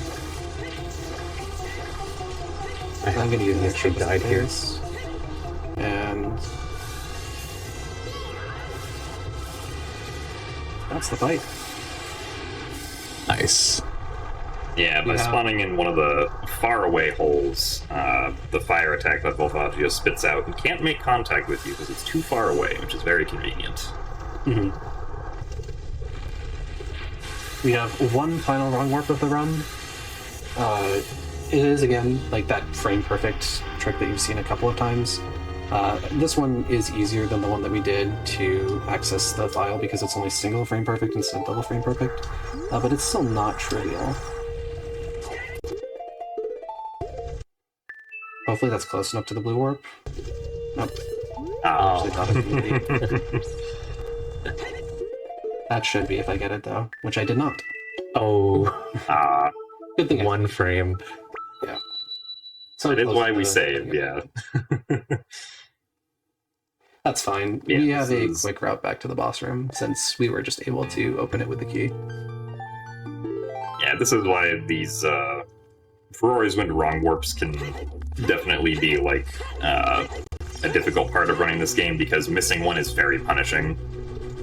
Because if you miss it, like if you miss it the way that Zeke missed it the first time, where you're too far away, that's fine. You can just retry again quickly. But if you miss and you go into the blue warp normally, well, that requires quitting out of the game and going back in and getting back to the blue warp. Sometimes that's non-trivial. That is true. Oh no. Oh, Oh, okay, I got the 1 frame buffer. Oh. 1 frame buffer. Hey. So we're going to do that same wrong warp trick as before. In this case, it's just going to play the equivalent cutscene at the bottom of Death Mountain Trail, which is the credits, and that's time. Hey. GG's. Very nice. Really good run. I don't know about that, but it was passable. You got to see, look, they got to see every dungeon and they got to see credits, like exactly as advertised. Mm-hmm. I would say that's good. Yeah. I'm pleased that I managed to get back in time for Stride, because that trick is definitely a bit of a reset point. Sure. So yeah, I'm pleased to have gotten that. Yeah, I figured that's why our estimate was a 135 against a PB of what, 117 and something. Yeah, again, the mistakes that you can make in this run, they're very punishing, and like they're very punishing if you miss a frame perfect trick. Like it tends to be a little, yeah. Like if you theoretically just missed every. Fortunately, the only one that I missed there was fairly quick. It was Fire Temple, which might even just be the quickest one in this category to miss. But like each one you miss can total up to a minute. In the case of Back in Time, I think you're losing approximately 1 minute and 10 seconds between attempts. And so if you miss that like 4 times, which again, it's a double frame perfect trick with a difficult second frame perfect input to hit, that's just 5 minutes gone right off the bat. Right. Yeah, no such issue for Z-Cube tonight. Thank you for a very, very cool showing of Ocarina of Time 3D, all dungeons. Maybe not the most common category, so really awesome to see both what the game has to offer that I know it's been on the channel and showing off this category. So thank you to all of you for being here. Anything you want to let the people know about yourselves, your stream plans, anything they can catch you doing? Yeah, I do want to give a few shout outs. What makes this game what it is the people who put in the science, put together the routes, find all the tricks. It's absolutely incredible, and I want to give a shout out to every single one of them, notably a few, Highland Freddy, the Wayfaring Fox, who found the Back in Time. The Wayfaring Fox was the one who found the Back in Time trick that you saw earlier. You have Ben, you have Gabriel and Wavo, like you have so many endless people who have made this run what it is. So without them, you wouldn't have seen what you saw today. So again, huge shout outs to them. I also want to give a huge shout out to both of my commentators. Thank you for agreeing to do this. It was definitely very helpful to have somebody explain some of the more complicated tricks while I needed to be focusing. So thank you very much. That's it for me. If my commentators have anything they want to say, that would be the time. Yeah. I mean, I always enjoy watching Ocarina of Time 3D. I have the opinion that I think it's better than the N64 version. I said it. Anyway. I do too, actually. That's good. Like, I appreciate that you're both of that opinion. It would be a bit strange if you were like sitting here giving us this excellent commentary through this Ocarina of Time 3D run and be like, and then end it off by, actually, I would say N64 is better when I think about it. So, no, I appreciate all of you bringing your passion. Moist, haven't heard from you yet. Anything you want people to know, to tune in for? No, it's just a really good run. I'm glad to commentate for you. Yeah. Right on. Well, thank you so much to all of you for being here and to everyone for watching the Games Done Quick Hotfix this evening. This is not the end of our broadcast evening. Come right on back.